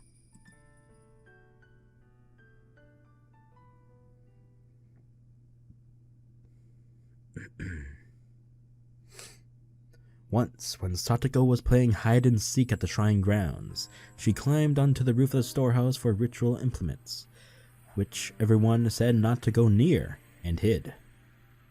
Then Satoko saw that she could get in through a window meant for ventilation. For Satoko, the word curse was plenty scary, but she was more curious about what was inside the unknown storehouse. She removed the grating on the window, which was already hanging off, slid her small body into it, and climbed down inside. It was too dark to see much, but after descending, she realized just how high up she'd been. Despite the darkness, She could see a few things around her thanks to the faint light coming from the air window. And to her disappointment, it was just a regular old storehouse. She tried to leave, but the door was locked up tight from the outside, and it was made to not open from within. She would have to go back out through the ventilation window she'd come in from. But the window was high on the wall, and there was no way she would be able to climb back up. Satoko desperately tried not to cry, and racked her brain thinking of a way to get up there. There were a lot of birdcage-looking things hanging by chains from the ceiling. Those aren't bird cages, let me just tell you. She took the hanging chains and strung them along the wall. If she climbed up the bundle of chains, she might be able to manage to climb up to the ventilation window. There was nothing else she could do, so she had to try. And try she did. It was dark and creepy, and she didn't want to stay there forever. The more she thought about that, the more she panicked. She climbed the bundle of chains. Satoko could hear the clinks and clangs of everything creaking under her weight. And then, just as her hand reached the window, one of the metal fixtures she'd used to stick the chains on the wall flew off, and the chains all began to pull loudly and furiously every which way. Spurred on by the sounds behind her, she managed to get back onto the roof from the window. Because of the weight of the flailing bundle of chains, the fixtures broke, and then one of the big bird cages hanging from the ceiling fell to the floor with a huge noise. Under it was an image of Oyashiro-sama, his vessel, and the cage took off one of the arms, then trapped some other implements beneath it. It didn't take very long for her to grow scared of what she'd done. The deafening noise could be heard from the rest of the shrine grounds. A few other children heard it and gathered around, and of course Rika was one of them. Then Rika's father, the shrine's priest, with an angry look ran over. And then, as for what happened next, it was painful to remember. The only one who knew where Rika's parents kept the key to the ritual storehouse was Rika. So, he scolded her, saying that this happened because Rika pulled a prank and hid me in there. He was very angry and menacing. Just looking at him was enough to frighten anyone. He exposed Rika's back, took a strangely shaped ritual cane or something, and struck her with it several times. Fuck this guy, what the fuck? Rika's words at that time, it wasn't me, I'm sorry. That pitiful voice, I still can't get it out of my head. I should have said it was me. I should have said so, to save my best friend from that false accusation, without being afraid of Rika's father's terrible temper. Rika gritted her teeth and cried at the crime she didn't remember doing. Ever since then, the world had been strange. わかってるんですの、私には。これは、お社様のたたりだって。あの時、最後伝を怪我して、親友を見捨てた私への天罰だって。お社様のたたり。父も母も、濁流に消えた。意地悪だったおばも死んだけど、誰よりも私を可愛がってくれたニーニーも、私を捨てて、家出してしまった。そして、圭一さんが転校してきて、やっと楽しい毎日が戻ってきたと思ったのに、今度は圭一さんが取りつかれて、リカも殺されて。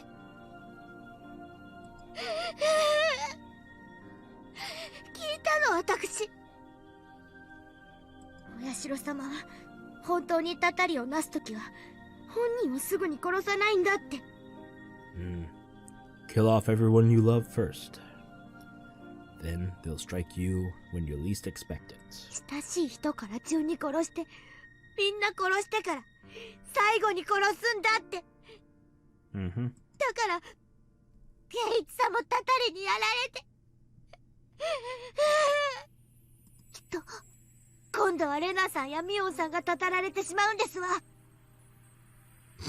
Oh, we've already seen that. They've been possessed by something. Let me just tell you. そして殺したり殺されたり。 Huh. もう嫌。Hmm. 落ち着けよサトコ。タタリなんかない。誰もお前をいじめたりなんかしないって。 When I turned around, I was thrust away with amazing force. Given my hands were awkwardly placed on my head, I couldn't take the fall and lost my balance. And I'd been pushed, not into the bridge, but to the side. Towards the stream. No, this can't be happening. As one last miracle, I was allowed to grab a cord hanging from the bridge. Far below me was the stream. We were pretty high up, and below were rocks of all sizes.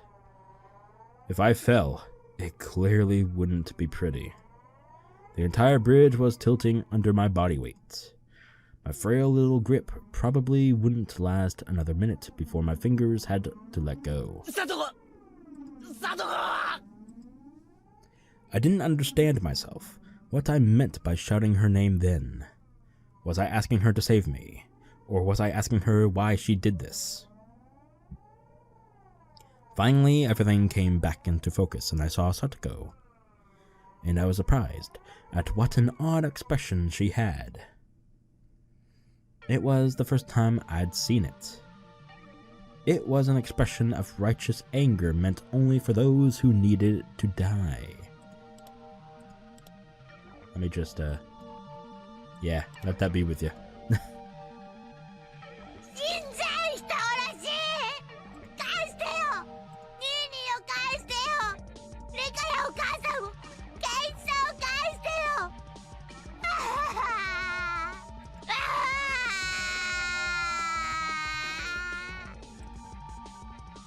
As she screamed, she jerked the bridge to and fro. She didn't have to do that. I was going to fall anyway.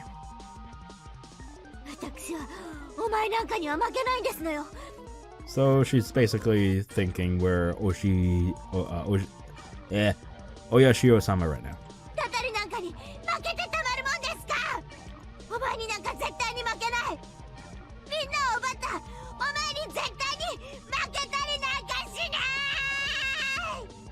Satoko, これだけは聞いてくれ。 I don't know what my face looked like at the time, but it seemed like it was enough to quell Satoko's agitation. 俺のしたことは確かに褒められるものじゃない。いや、いけないことだったかもしれない。だけど、お前に幸せになってほしくってしたことだったんだ。 I'm gonna go ahead and lower it. Oh, god damn it. Alright. それだけは信じてくれ。こいつ最後の最後でケイイチさんのふりを。 Satoko didn't seem to have any more desire to listen to what I had to say. And for that to happen at the very end like this was tragic. お前に褒められたくてやったわけじゃなかった。お前に幸せになってさえもらえればよかった。俺たちはダメなんだ。お前が笑っていないとダメなんだ。だから俺が消えたら笑ってくれ。俺が死ぬことで新しい生活を迎えたならきっと笑ってくれ。それだけ約束してくれないか。喋るな。ケイイチさんの口調で喋るな。おじろ、落ちてしま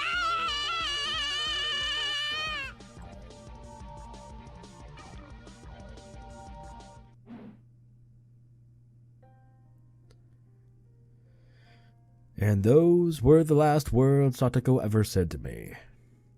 Those sad, tragic, and altogether unrewarding words.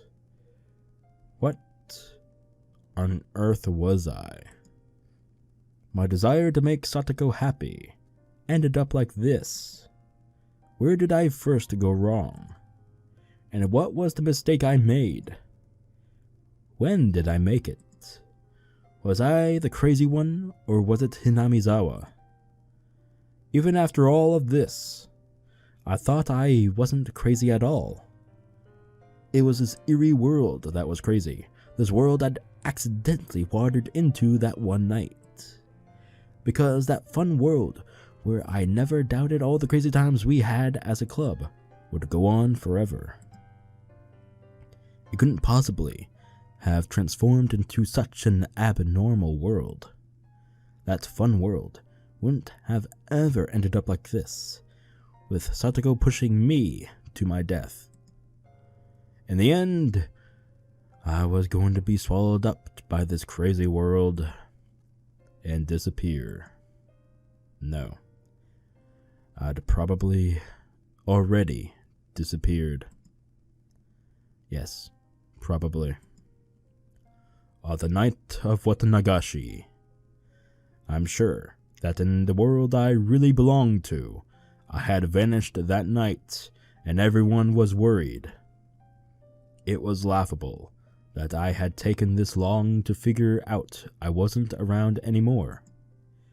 Oyashiro-sama's curse on the 5th year was Satoko's uncle dying and me disappearing. In the real world, Satoko had already been freed. Maybe my friends were all lamenting my disappearance and valiantly trying to get back on their feet. And even though they were down to 4 people, the club would reopen and they would have a good time without me, waiting for the day when I would come back. I'm sorry, everyone. I couldn't come back home. But this is what I wished for. It was my wish for Satoko's smile, and my duty as her nini. At this point, there will be nobody left to torture you. Because Satoshi and I, it took 2 years, but we succeeded. That annoying, toothy smile of yours. We wanted to see it one more time.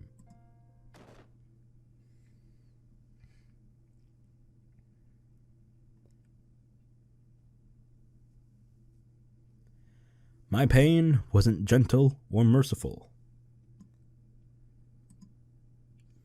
It was a sharp pain, violent, powerful, and ruthless. What little compassion I had receded into a span of a moment. And now I could die. I could say goodbye to this insane world. Farewell, crazed Hinamizawa. Thanks for giving me the psychic power to kill people whenever I wanted. If you'll still allow it, I'll wish for one last thing. The death of this very world, of this crazed Hinamizawa, so that nobody would ever again have to find themselves lost here again. Damn. And like that. Intermission screen. I don't know if this is the end of the chapter, because it's clearly not the end of the game, so... Oh, okay, it is. Wow, there's still more after this. Well...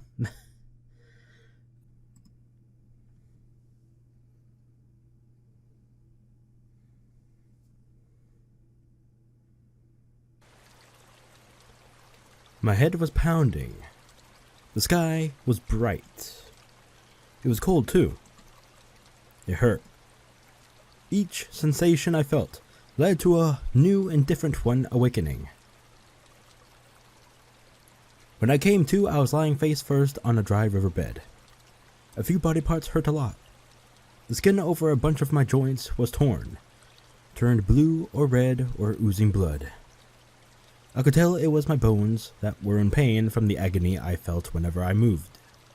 I looked up and saw how high the bridge from which I had fallen was. Considering I dropped from there, It was a miracle that I could open my eyes again. Right next to me was a broken upside-down car seat, which I guessed some pranksters had brought here. Maybe this thing had been conveniently lying right under me, allowing me to escape instant death. Miraculous.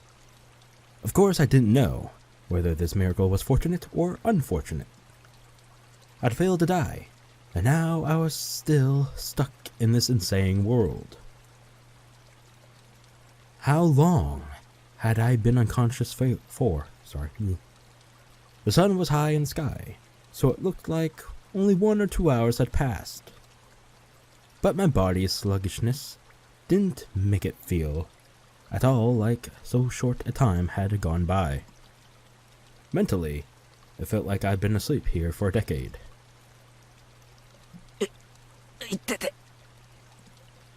The more feeling returned to my body, the more the pain flooded in. It hurt so much, it would have been better not to have woken up. I needed to get to a doctor. Yeah, to Coach's clinic. The term Coach's clinic brought memories back one after another, memories I wish I hadn't recalled. Satoko was no longer on the bridge. She would have returned to Hinamizawa by now. And she would put on some clothes, go to the clinic, get a checkup, and report on how crazy I had seemed. Well, here's the thing, I don't think she would do that because, well, I don't know, I mean, I don't know. Okay, never mind. Just never mind. The police were waiting for me without a doubt. This time, would they find out for real that I'd killed her uncle and arrest me? Or would they just send me to a mental institution like I thought they might? Still, I didn't care which it was. Please, someone, stop all this pain. You can boil me or cook me after that, whatever you want. I began to walk unsteadily, just limping along. Okay. I went downstream, and then through an animal trail-like path in the woods. I walked haphazardly, searching for a path I knew. Eventually, I finally came across a familiar road and set off towards the clinic. Not to my house, but to the clinic, which had treated me like a lunatic. It was hot and humid. There was no wind, and the air was stagnant. For a while now, I've been smelling the horrid stench of burned eggs, and it made my face scrunch up. And then, at last, I noticed something. I couldn't hear any cicadas. It was the first time I'd heard Hinamizawa to be so utterly silent. When I thought back, it seemed like birds always chirped in the morning, cicadas always cried loudly in the afternoon, and Higurashi always rose up in the chorus in the evening. Always something to hear. I couldn't hear a single insect. The only thing I could hear was the rustling of the wind brushing the treetops. I'd never experienced this sort of quiet before. Even the only sound coming from the trees lacked life somehow. The trees were yellow, and many leaves were spread on the ground, despite it being too early for autumn. Even the weeds that had been growing so persistently at the side of the road had yellowed, browned, and lost their vigor. Only the sunlight itself was of the June Hinamizawa I knew. And yet, it seemed like the seasons had switched all of a sudden. Looking at the fallen leaves and rotting weeds led me to spot a few small insects turned on their backs. They weren't moving. They were corpses. I looked closer to see insect corpses scattered all around, like a child had collected them as samples and then strewn them about. The stench. What was it? It was terrible, like burned eggs, combined with all the bug corpses and leaves falling from the trees in summer. Had someone sprayed herbicides or pesticides around here? Even at school, we apparently fumigate. They call it pest disinfection, or something, once or twice a year. I hadn't run into anybody, despite how bright it was outside. It was mid-afternoon, and yet it felt like I were sauntering about at midnight. Well, with this smell, nobody would want to be walking around outside either. Just what was this anyway? There was no sound, no noise, not even a breath. Hinamizawa was silent. The school would come into view right after turning into this corner. And yet I couldn't hear any commotion at all. None of the shouts or grunts that children always made. It was simply quiet. Just as pretending to ignore the silence had grown intolerable, I saw the school. And finally I heard something. It was the sound of a few trucks. There were a few very tall trucks parked in the schoolyard, idling. About 10 workers in raincoats were unloading things from their trunks. It was hot and humid even in my casual clothing. I couldn't imagine how unbearable that must have been. And then I remembered. Our school was rented from the Forest Service Field Office building, wasn't it? It wasn't strange at all for Forest Service trucks to be doing some kind of work in the schoolyard. Besides, what did forest rangers do anyway? I felt bad for them having to work in such heat, and it was such a stench about. They were taking colorful cargo out of the truck and lining it up in the schoolyard. They were containers, fairly large ones, inside multicolored patchwork bags. Heavy, too. They were being carried in pairs. They lined them up very neatly, like tuna at a riverside fish market. Several dozens, hundreds of tuna were completely filling the fairly wide schoolyard up. Filing, I think I said. Sorry. I forgot my pain for a little while, captivated by this big forest ranger job I'd never seen before. As I stood there watching in a daze, the people in raincoats working on the other side noticed me. One of them pointed me out, and they shouted a few things back and forth. I thought they might yell at me for getting in their way, so I decided to leave post-haste. But then 2 trucks drove up behind me. I stepped aside and they entered the schoolyard. Sheets covered their trunks, but I could tell they were completely full. As they passed, there was an awful smell that made me want to choke. It wasn't the same burned egg smell as before, but an even worse one, like rotten crab meat. What on earth was it? I'd been enshrouded in one terrible stench after another all day. Then, certain white letters emblazoned on the side of the passing trucks caught my eye. Ground Self-Defense Forces. What? Self-defense forces? Like an army? What was the army? Why was the army in the schoolyard? Oi, kimi. Doko kara haitte kita? Suddenly, someone slapped me on the shoulders from behind. I turned around, and a canopied SDF Jeep was parked there. The SDF person had on a green raincoat and a gas mask, like in the movies, carrying a compressed air cylinder. He didn't look normal. There wasn't an inch of exposed skin anywhere. どこから入ってきた? When I tried to talk, I stretched a wound on my head. It made the SDF people exchange glances. I couldn't see their faces through their masks, but they seemed surprised. 君はHinamizawaの住民か? 住所と名前は言えるか? 一応ここに住んでますけど、名前は前原圭一です。あ、住所は鹿骨市hinamizawa村。 After seeing me tell them my name and address without hesitation, one of the SDF people watching from the Jeep started talking into the radio. 本部、応答願います。本部、応答願います。402生存者発見。 Survivor. 繰り返す。402生存者発見。場所は営林署入り口前。 This is base, we copy. Secure the survivor at once. What is his status? 生存者は健在。全身に外傷を認められるも生命に支障なし。自立歩行可能。これより保護し本部へ送致します。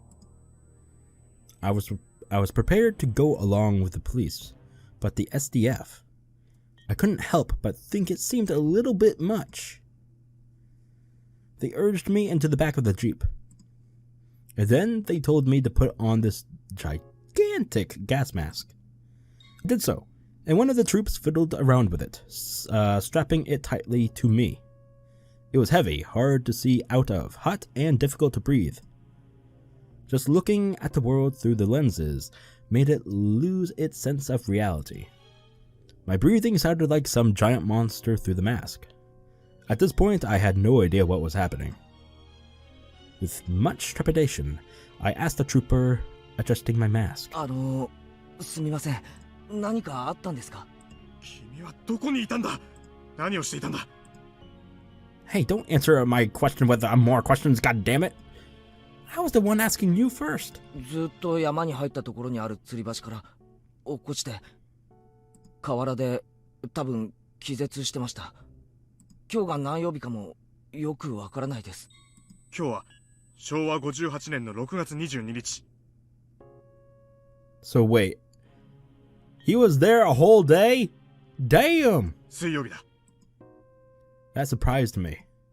Satoko pushed me off the bridge on Tuesday, the 21st. That meant I'd been asleep on that riverbed for an entire day. 改めて聞きますけど、何があったんですか？ Jesus. なんで自衛隊が来てるんです？何かの訓練ですか？ Had my question been that difficult for him? None of the troopers would answer me. What the fuck? Oh wow, this is different. Holy shit. The one in the driver's seat talking on his own radio turned on the vehicles. He turned the dial and some broadcast station or another came in. I started to listen to the voice of a radio announcer I was familiar with. より首相官邸で行われました。記者団からの自衛隊の災害出動が迅速に行われなかったことが前例のない未曾有の大災害に直結したのではないかとの質問に対し、奥野官房長官は次のようにコメントしました。でありまして、県知事からの派遣要請を受けて迅速に対応したものと思っております。とこのように述べ、要請を受けてからの自衛隊の出動は迅速であった。むしろ県側の事態把握に遅れがあった可能性を示唆しました。そもそも自衛隊の派遣を要請した県知事は、災害発生から前例のない大災害であることをいつ認識できたのか、そして災害派遣要請までにいわゆるお役所的なロスタイムが生じ、被害の拡大を招いたのではないか、今後の究明が待たれています。首相官邸より報道部の尾形記者がお送りしました。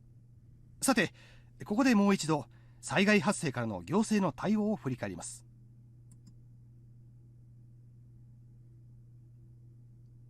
In the middle of the night between June 21st and June 22nd, a large-scale disaster broke out in Hinamizawa village, Shishibone.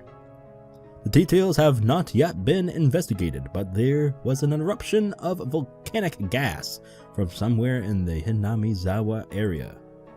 The gas was relatively heavy, and as it spewed out, it began to flow. That flow went down along a small river and headed directly into Hinamizawa village. After a few hours, it had covered the entire region. It happened in the middle of the night, 2 to 4 a.m. Every home and household in the village was afflicted. With most of the residents asleep, it was thought to all died without noticing the crisis. The catastrophic striking in the middle of the night caused its detection to come too late. But there was still one small opportunity to have noticed it. 3 a.m. A news dealer shop in Okinomiya sent a vehicle carrying the morning newspaper to its branch office in Hinamizawa.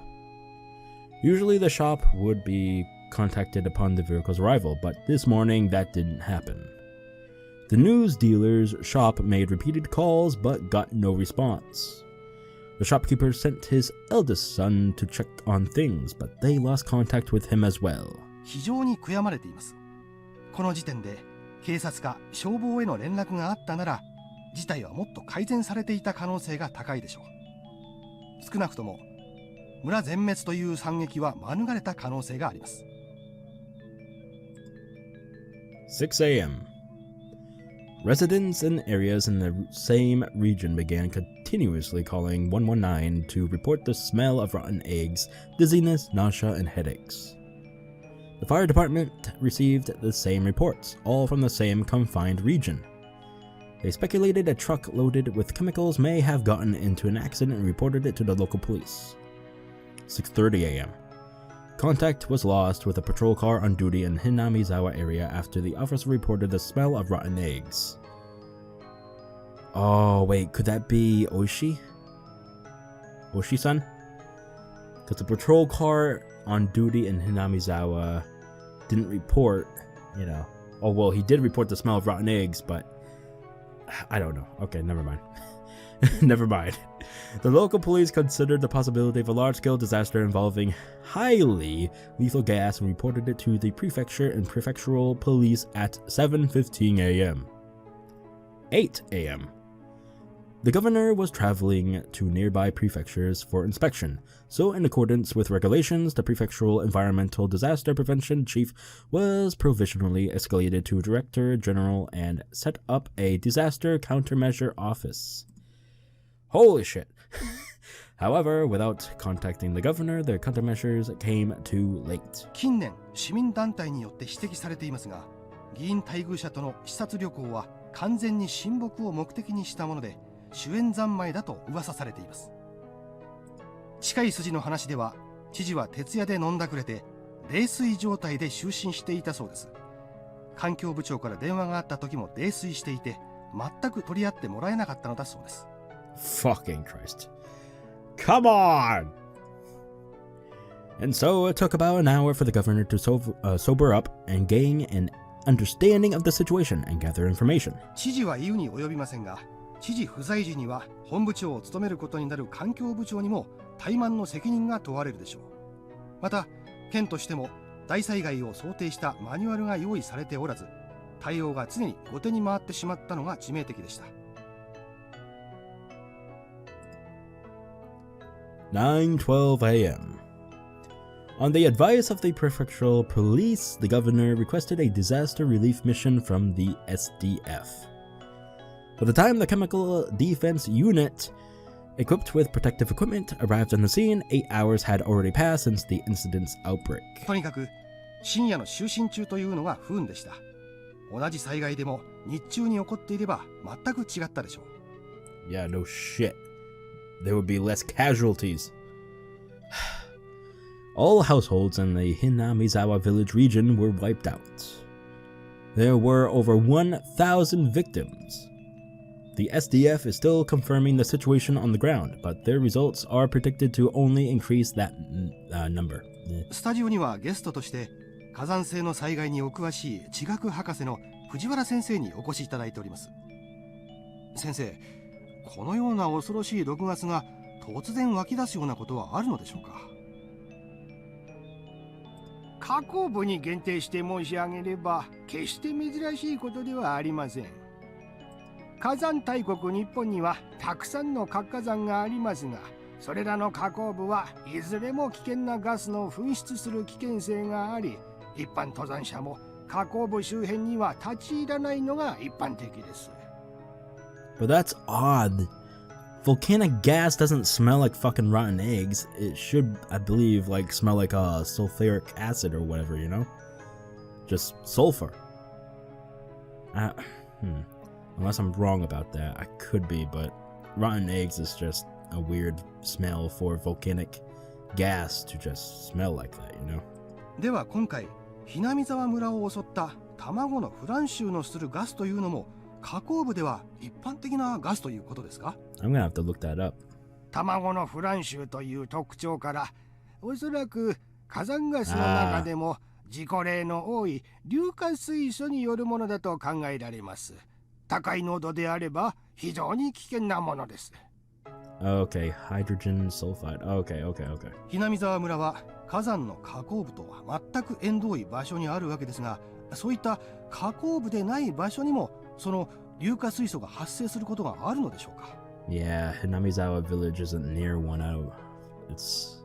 詳しいことが分かっていないので、まだはっきりとしたことは申し上げられませんが、外国の例で温泉の地下のマグマだまりからガスが噴出したという記録があります。極めて希少な例ですが、必ずしも火口部でなくても発生の可能性はあるということです。Hinamizawa doesn't have any hot springs, I don't think. Does it? I mean, we never actually seen one, and I don't think even in the anime, right? Yeah, whatever. 先生、ありがとうございました。今、防衛庁から発表があった模様です。防衛庁の森川さん。はい、防衛庁です。先ほど防衛庁はHinamizawa村ガス災害の主原因となった火山性ガスについて、陸上自衛隊科学学校での分析の結果、二酸化炭素と硫化水素の混合ガスによるものだったと発表しました。森川さん、そのガスは依然として噴出を続け、周囲に拡大しているのでしょうか。現在Hinamizawa村で救助活動に入っている自衛隊第9師団の報告として、ガスの濃度は徐々に薄まりつつある、これ以上の被害の拡大はないと発表しました。 Not to be an asshole or anything, I don't think this is me being an asshole, but this is clearly a guy's voice, and yet the reporter from behind the scenes is calling this other reporter at the scene Miss Mirakawa. It's a dude, so it'll be Mr., not Miss. Just saying.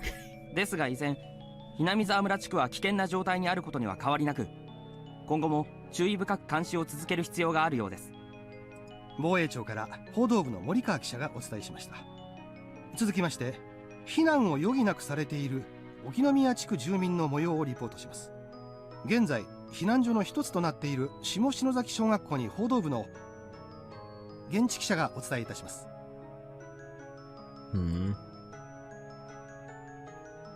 何ですかそれ。 Inside the jeep, clamoring and bouncing along the rough road, none answered my muttered question.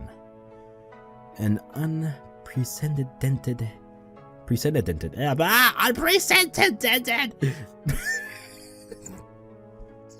Oh my god, I fucked that up, butchered it so hard and tried to fucking redeem myself, but I fucked up again, of course. Cynical, the royal fuck up. Catastrophe. Had destroyed Hinamizawa in a single night. Oh my god. I don't know why, but so much ease, man. Fucked me up. Where was Hinamizawa village anyway? What? Some place deep in the mountains, right? Names of places I've heard about on the radio were always like that. What the fuck is he? What? Did I read that right? What the fuck? Did he land on his head and he lost some of his memories or something? Like, what the fuck? Where was Hinamizawa? The village again? Where was the village? I don't know. I don't remember where the village was. What? Sorry, I'll shut up. They were all places I'd never heard of, much less knew the locations of. Wiped out? What does that mean? Don't they usually say how many died and how many were injured? If you weren't paying attention, they said over 1,000. Hello? How many people were alive? Where did everyone evacuate to? Dude, were you listening? It was in the middle of the night. Everyone was sleeping. How could they recognize the smell of rotten eggs in enough time to evacuate in the middle of the night when they're sleeping? Anyway. Eventually, we came into view of Coach's clinic. For the first time, I saw a flag of Japan hanging on a pole outside. Japan's circular sun hung down as though exhausted. Many SDF tents were set up in the clinic's big parking lot, and many strict security vehicles were parked there as well. When they saw the jeep coming, men in white clothing and gas masks came running out of the clinic, frantic, carrying out a stretcher. You're going to be alright. What the fuck? Okay, dude. If you're gonna say a line, then say it once the letters pop up, because you fucking confused the fuck out of me, alright? Jesus Christ. Delayed much? Okay. See? Like that. People can't just say their names right. Lines right. What? Great, now I'm confused. I'm fucking... You know what? I'm just gonna take a drink of water and we're gonna pass this. We're gonna go past this, folks! I'm sorry! Tensions are high. Oh, fuck, that water was good.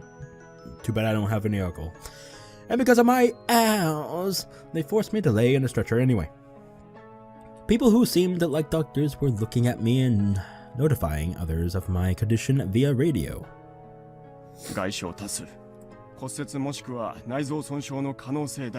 Yay, internal damage. Oh yeah, there we go. Large laceration in the head. Head injury. Nice.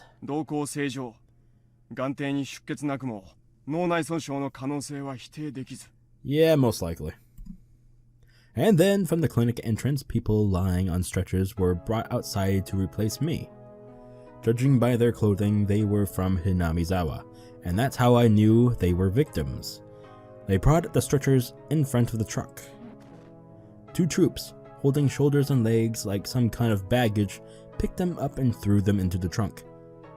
Wow, rude. Okay, so they're dead bodies, alright.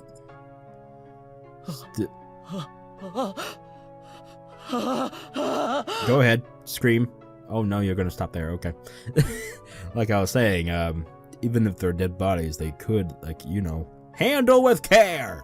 Instead of just casually tossing them into a fucking back of a trunk or whatever. In the trunk of the truck, people's bodies piled in heaps. They were just like baggage, and that told me they were already nothing but shells. At that moment, I remembered all those colorful sacks filling the trunks, and them lined up in the schoolyard like a fish market. Hundreds of empty shells. Corpses. Corpses, corpses, corpses, corpses, corpses, corpses. How many times are you gonna let me say this? We get it, okay? Corpses. We understand, Keiichi, alright? Alright. Baga! 犠牲者を粗末に扱うな。彼は村の住民だぞ。 Yeah, how would you like it if we just threw you back in there, huh? Motherfucker. Fucking snap your neck and just fucking toss you down the fucking... I don't know, mountain? I don't know. The troops carrying the sacks answered me with a humble salute. You better fucking salute me, bitch. I will be your master, motherfucker. What? The world didn't need this insane version of Hinamizawa. My final wish. Again, it was granted. What the fuck you on about? You didn't wish for this. Hello? I don't remember the exact words you wishing for the entire of Hinamizawa to just... Oh, wait. That's... Oh, well... Okay. You didn't technically say that you wished all of Hinamizawa village to die. You just... I don't know. Okay, you know what? Just forget about it.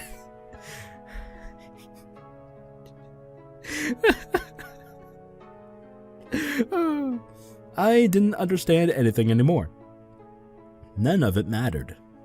I wished, I cursed, and then it happened the next day. Then please, tomorrow morning let me die. That insane night, it's still going on. Please, please end it already. And it fades to darkness. おい、意識が損失したぞ。患者の名前を呼びかけろ。早く。前原君、聞こえるかい？聞こえるなら瞬きでいいから。前原君、前原君、前原君。 Suddenly, the world didn't matter to me anymore. I wasn't interested in their cries. 呼吸が停止したぞ。気道確保。人工呼吸。絶対に生かせ。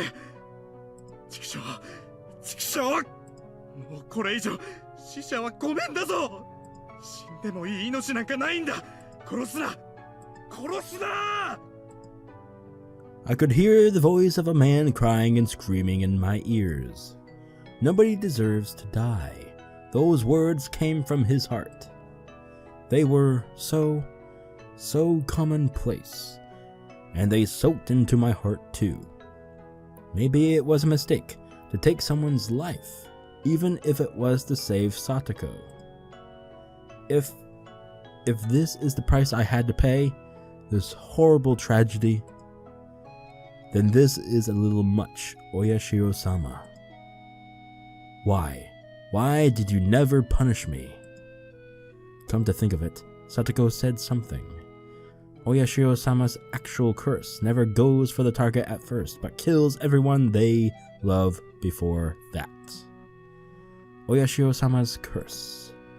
It was a convenient excuse I told myself at the very end, that it wasn't my curse that destroyed it, but Oyashiro-sama's.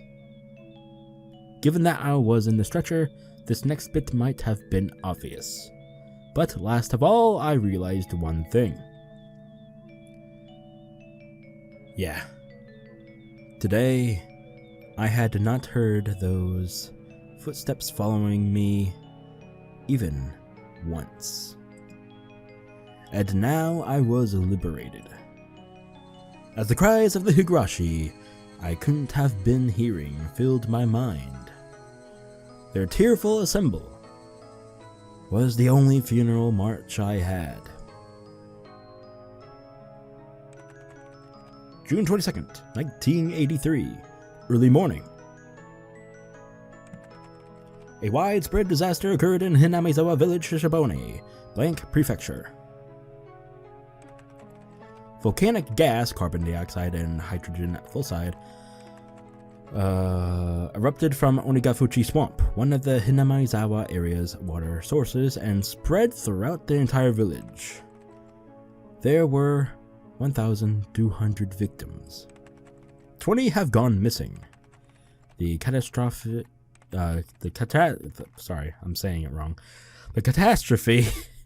was unprecedented. There we go. Clap. Forcing local governments to evacuate approximately 600,000 people.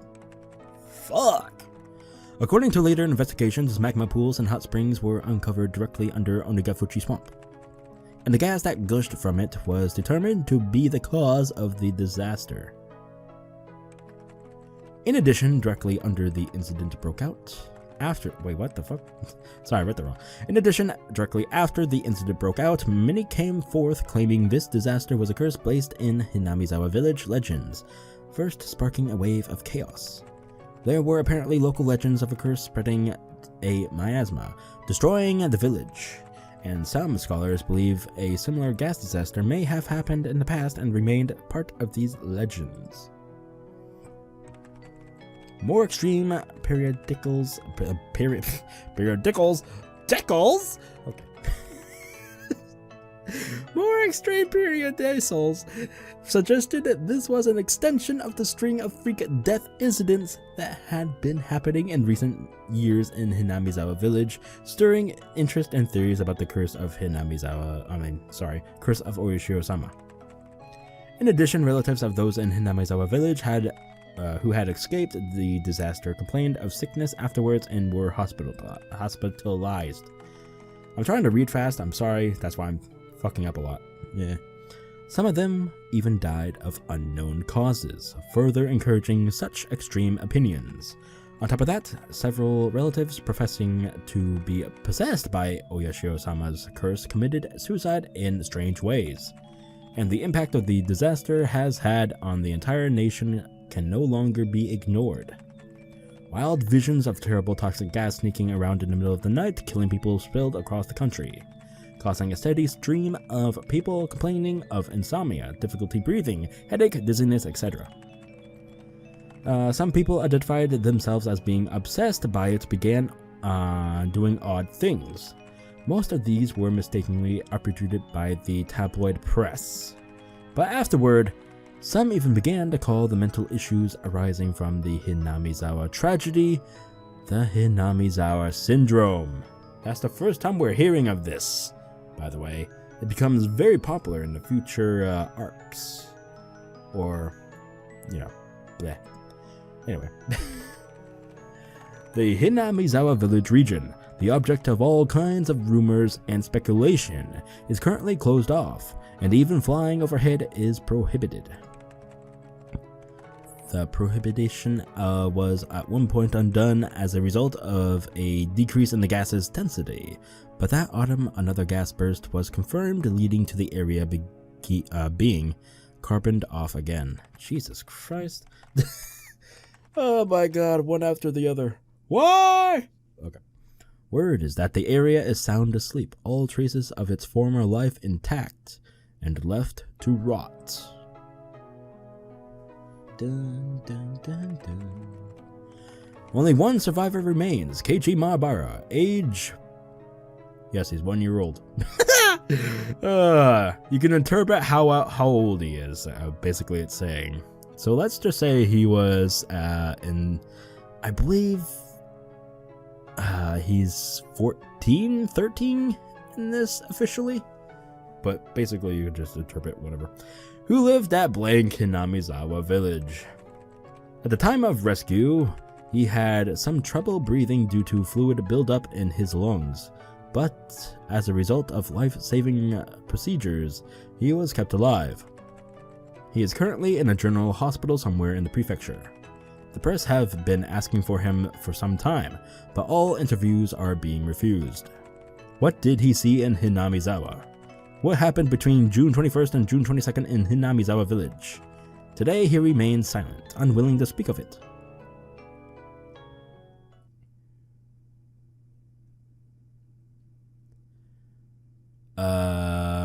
Wait, what did that say?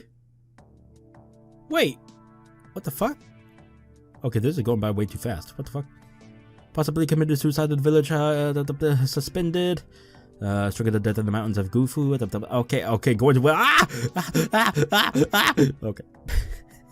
Obviously, all of you can stop this and read it all, but I can't. Oh wait, read Rena. No, Mion. Oh my god, Satoko. Teppei, Ichiro, Ako, Daiko, Suguru, Rumiko. Wait, what? Che, hey! Shion. Suicide at the victim's hospital? Wait, what? Wait, what? Oh, hell no. I did not read that. I need to go back. I need to go back and read that. Oh, you fucking... Okay, so apparently Keiichi... It said Keiichi committed suicide. What the fuck? I gotta go read that again. What the fuck? By the way, we never got this before. We never got this, I guess you can say credit screen before. Minigames? What fucking minigames were there? Hello? Are you drunk?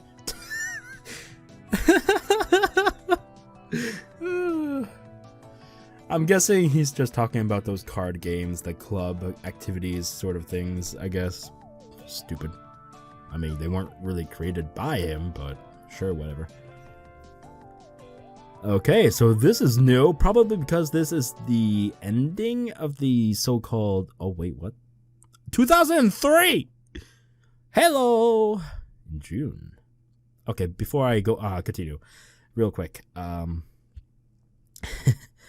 I don't know if this is the ending of the question arcs, which is because there were supposed to be 4 question arcs and 4 answer arcs, But there's one this next arc I will be doing after this video is going to be quite considerably short. I'm talking about possibly 2 to 4 videos, depending how long each video I will make it as. So that's why I question whether that is also a question arc or not. Because we literally just got a credit screen signaling the end of the arc. So that's quite interesting. It's very awkward. It's very weird. I'm not sure of anything. Again, blind during the VN stuff, but I'm not blind to the actual series of the anime and shit. So, quite interesting. Anyway, let me shut up. Continue. An elderly couple living in Osaka Prefecture discovered a cassette tape while organizing the possessions of their son, who passed away 8 years ago. Their son went missing when his fishing boat capsized in 1995. He was 47 at the time of his death. 8 years later, in 2003, they had begun to organize their son's remains in order to organize their minds, and came across the cassette tape in question. From 1975 to 1989, the deceased had experienced working as a journalist for a photography periodical, and this tape is thought to have been created during that time. The label on the tape read 11/28/1983 Keiichi Maebara. So this is also a few years after the whole Hinamizawa village stuff. It was thought the tape was recorded during an interview with Keiichi Maebara, the only survivor of the great Hinamizawa disaster that occurred in June of 1983. Wait, what? Really? Wait, what? Never mind. Anyway, I can't even go back. The menu is gone. Oh my god. As the only person who lived through the disaster on the night of June 21st, shrouded in mystery, many interested parties attempted to question him, but he never once spoke physically to anyone in a public place. Therefore, the tape caused quite a stir, possibly being an extremely high value. Oh, are we about to see him? Click. なんだか録音されてると思うとすごく喋りにくいですね。 Oh shit. 気にしない。ほら、こうすれば録音してるのも気にならないでしょ? After this, the sound quality dramatically decreases. Did he cover the recording device with something? じゃあ始めるね。 Oh yeah, Jesus Christ. まず最初の質問から。圭一君はあの大災害の夜どこにいたのかな? 神社から裏に抜けてずっと林道を進んで吊り橋があるんですよ。山に入る少し前に。そこから落ちて気を失ってました。He's changing from how it went. それは大災害の夜、つまり21日から22日にかけての深夜のこと？いいえ、21日の火曜日の朝です。それで次の日の昼間に目を覚ましたわけですから、1日半はそこで気を失ってたと思います。どうしてそんなところに？誰もが持つ疑問だけど、当日は平日で、しかも落ちた橋は君の家と学校からは大きく離れているよね。ざっくばらんに言って、君が大災害の発生を事前に知っていて、村から逃げる途中に吊り橋から落ちたんじゃないかっていう声もあるんだけど。冗談じゃないです。勝手なことを言わないでください。私も随分ひどい言い分だと思うよ。気を悪くしないでね。さて、次に圭一君が落ちたという吊り橋なんだけど、地図で言うとここだよね。神社の裏から林道を抜けて至る吊り橋というのは。多分。俺もあんまり行かないところなので自信はないですが。そんなに行かないところにどうして平日の朝に行ったのか疑問は尽きないけどな。それでこの君が気絶していたという河原なんだけど、実はそれはありえないという噂は知っているかい？ありえない。He hates that word. また、ありえないですか。また、まだ。For a little while, Keiichi Maebara mutters the word impossible several times. どうしてありえないと？火山ガスが発生したのは鬼ヶ淵という沼なのは知ってるよね。それで学者の先生が緻密な模型を使ってシミュレーションをしたら興味深いことが分かったんだってさ。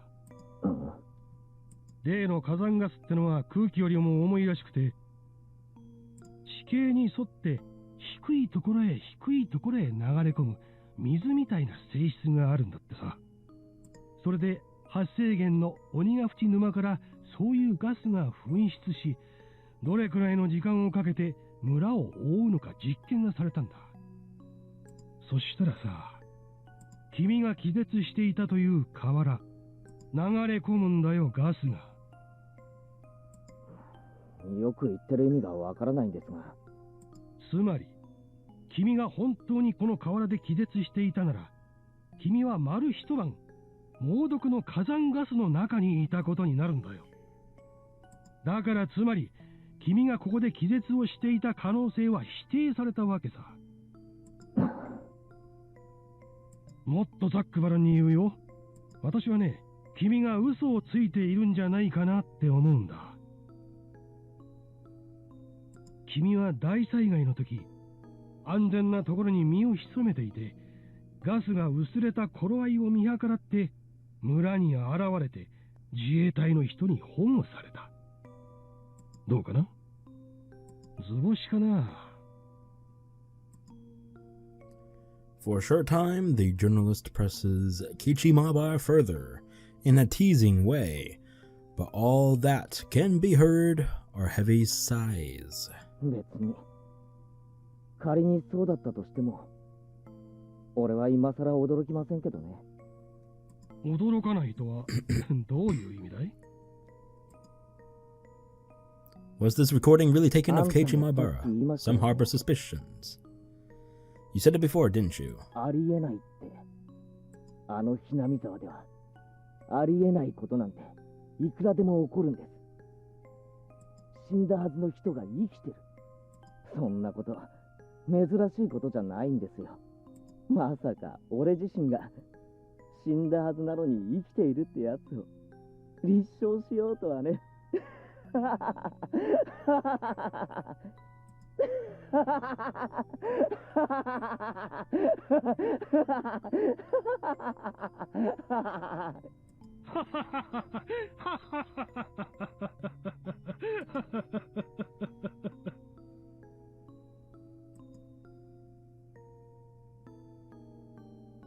じゃあ、ケイイチ君、話を変えるよ。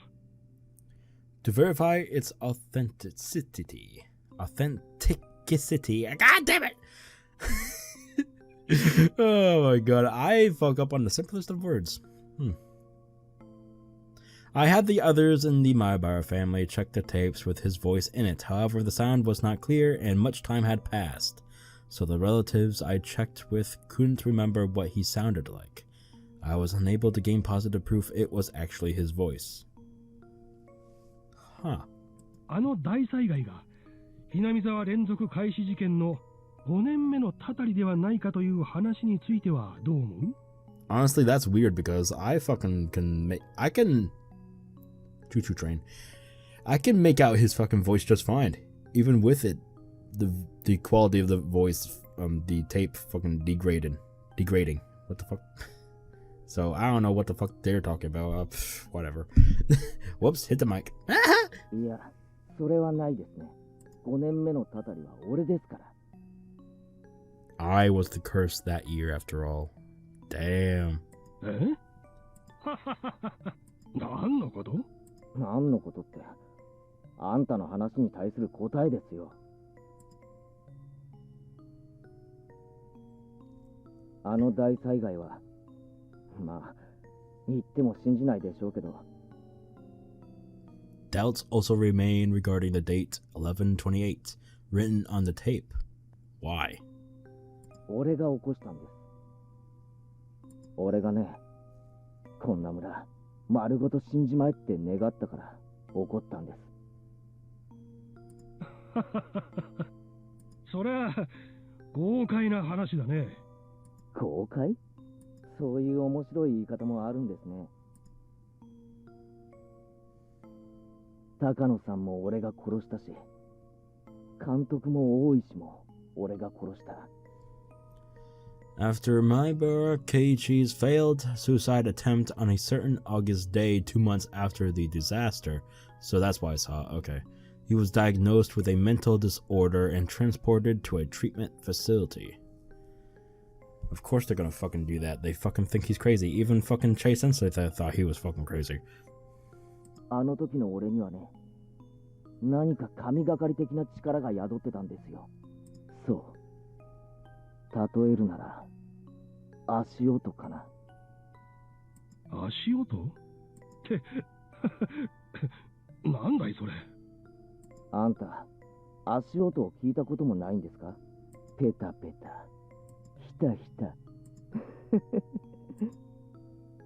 Damn. あんたも今日からは歩いてるとき、不意に立ち止まってみると面白いですよ。The facility never allowed any news coverage, so it's extremely unlikely that a tape for the media dated after August 1983 would have his voice on it. Huh. Okay. それでね、自分がちゃんと立ち止まったにもかかわらず、足音が一つ余計に聞こえたなら、気をつけた方がいいですよ。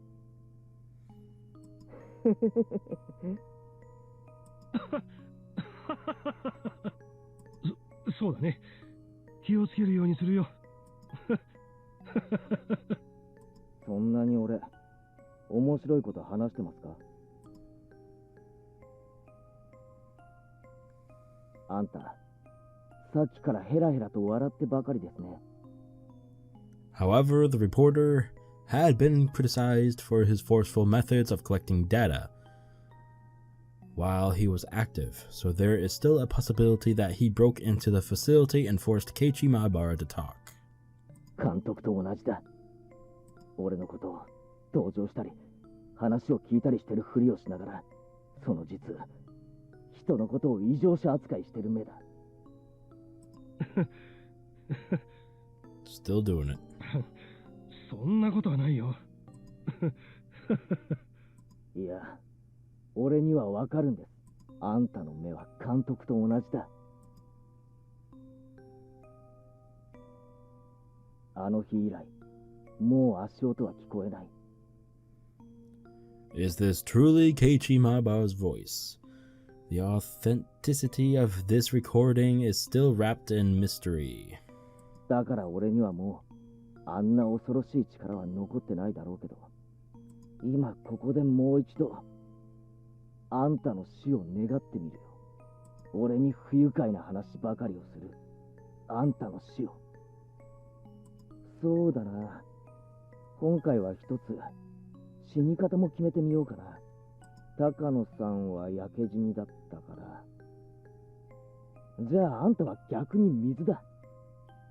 水に溺れて死ぬってのはどうだい？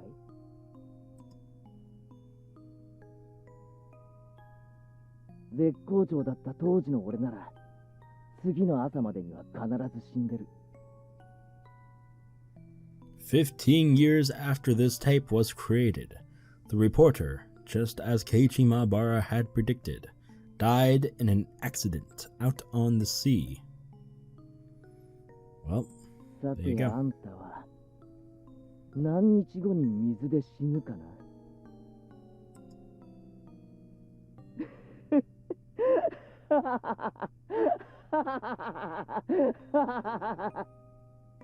あんたも気をつけろよ。俺ごときにたたり殺されるな。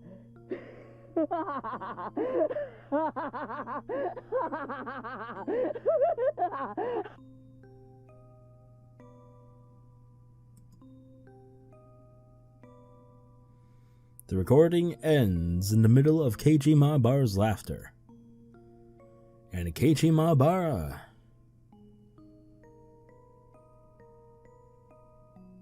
late on the night of 11/30/1983, 2 days after the interview, he suddenly, okay, fuck you.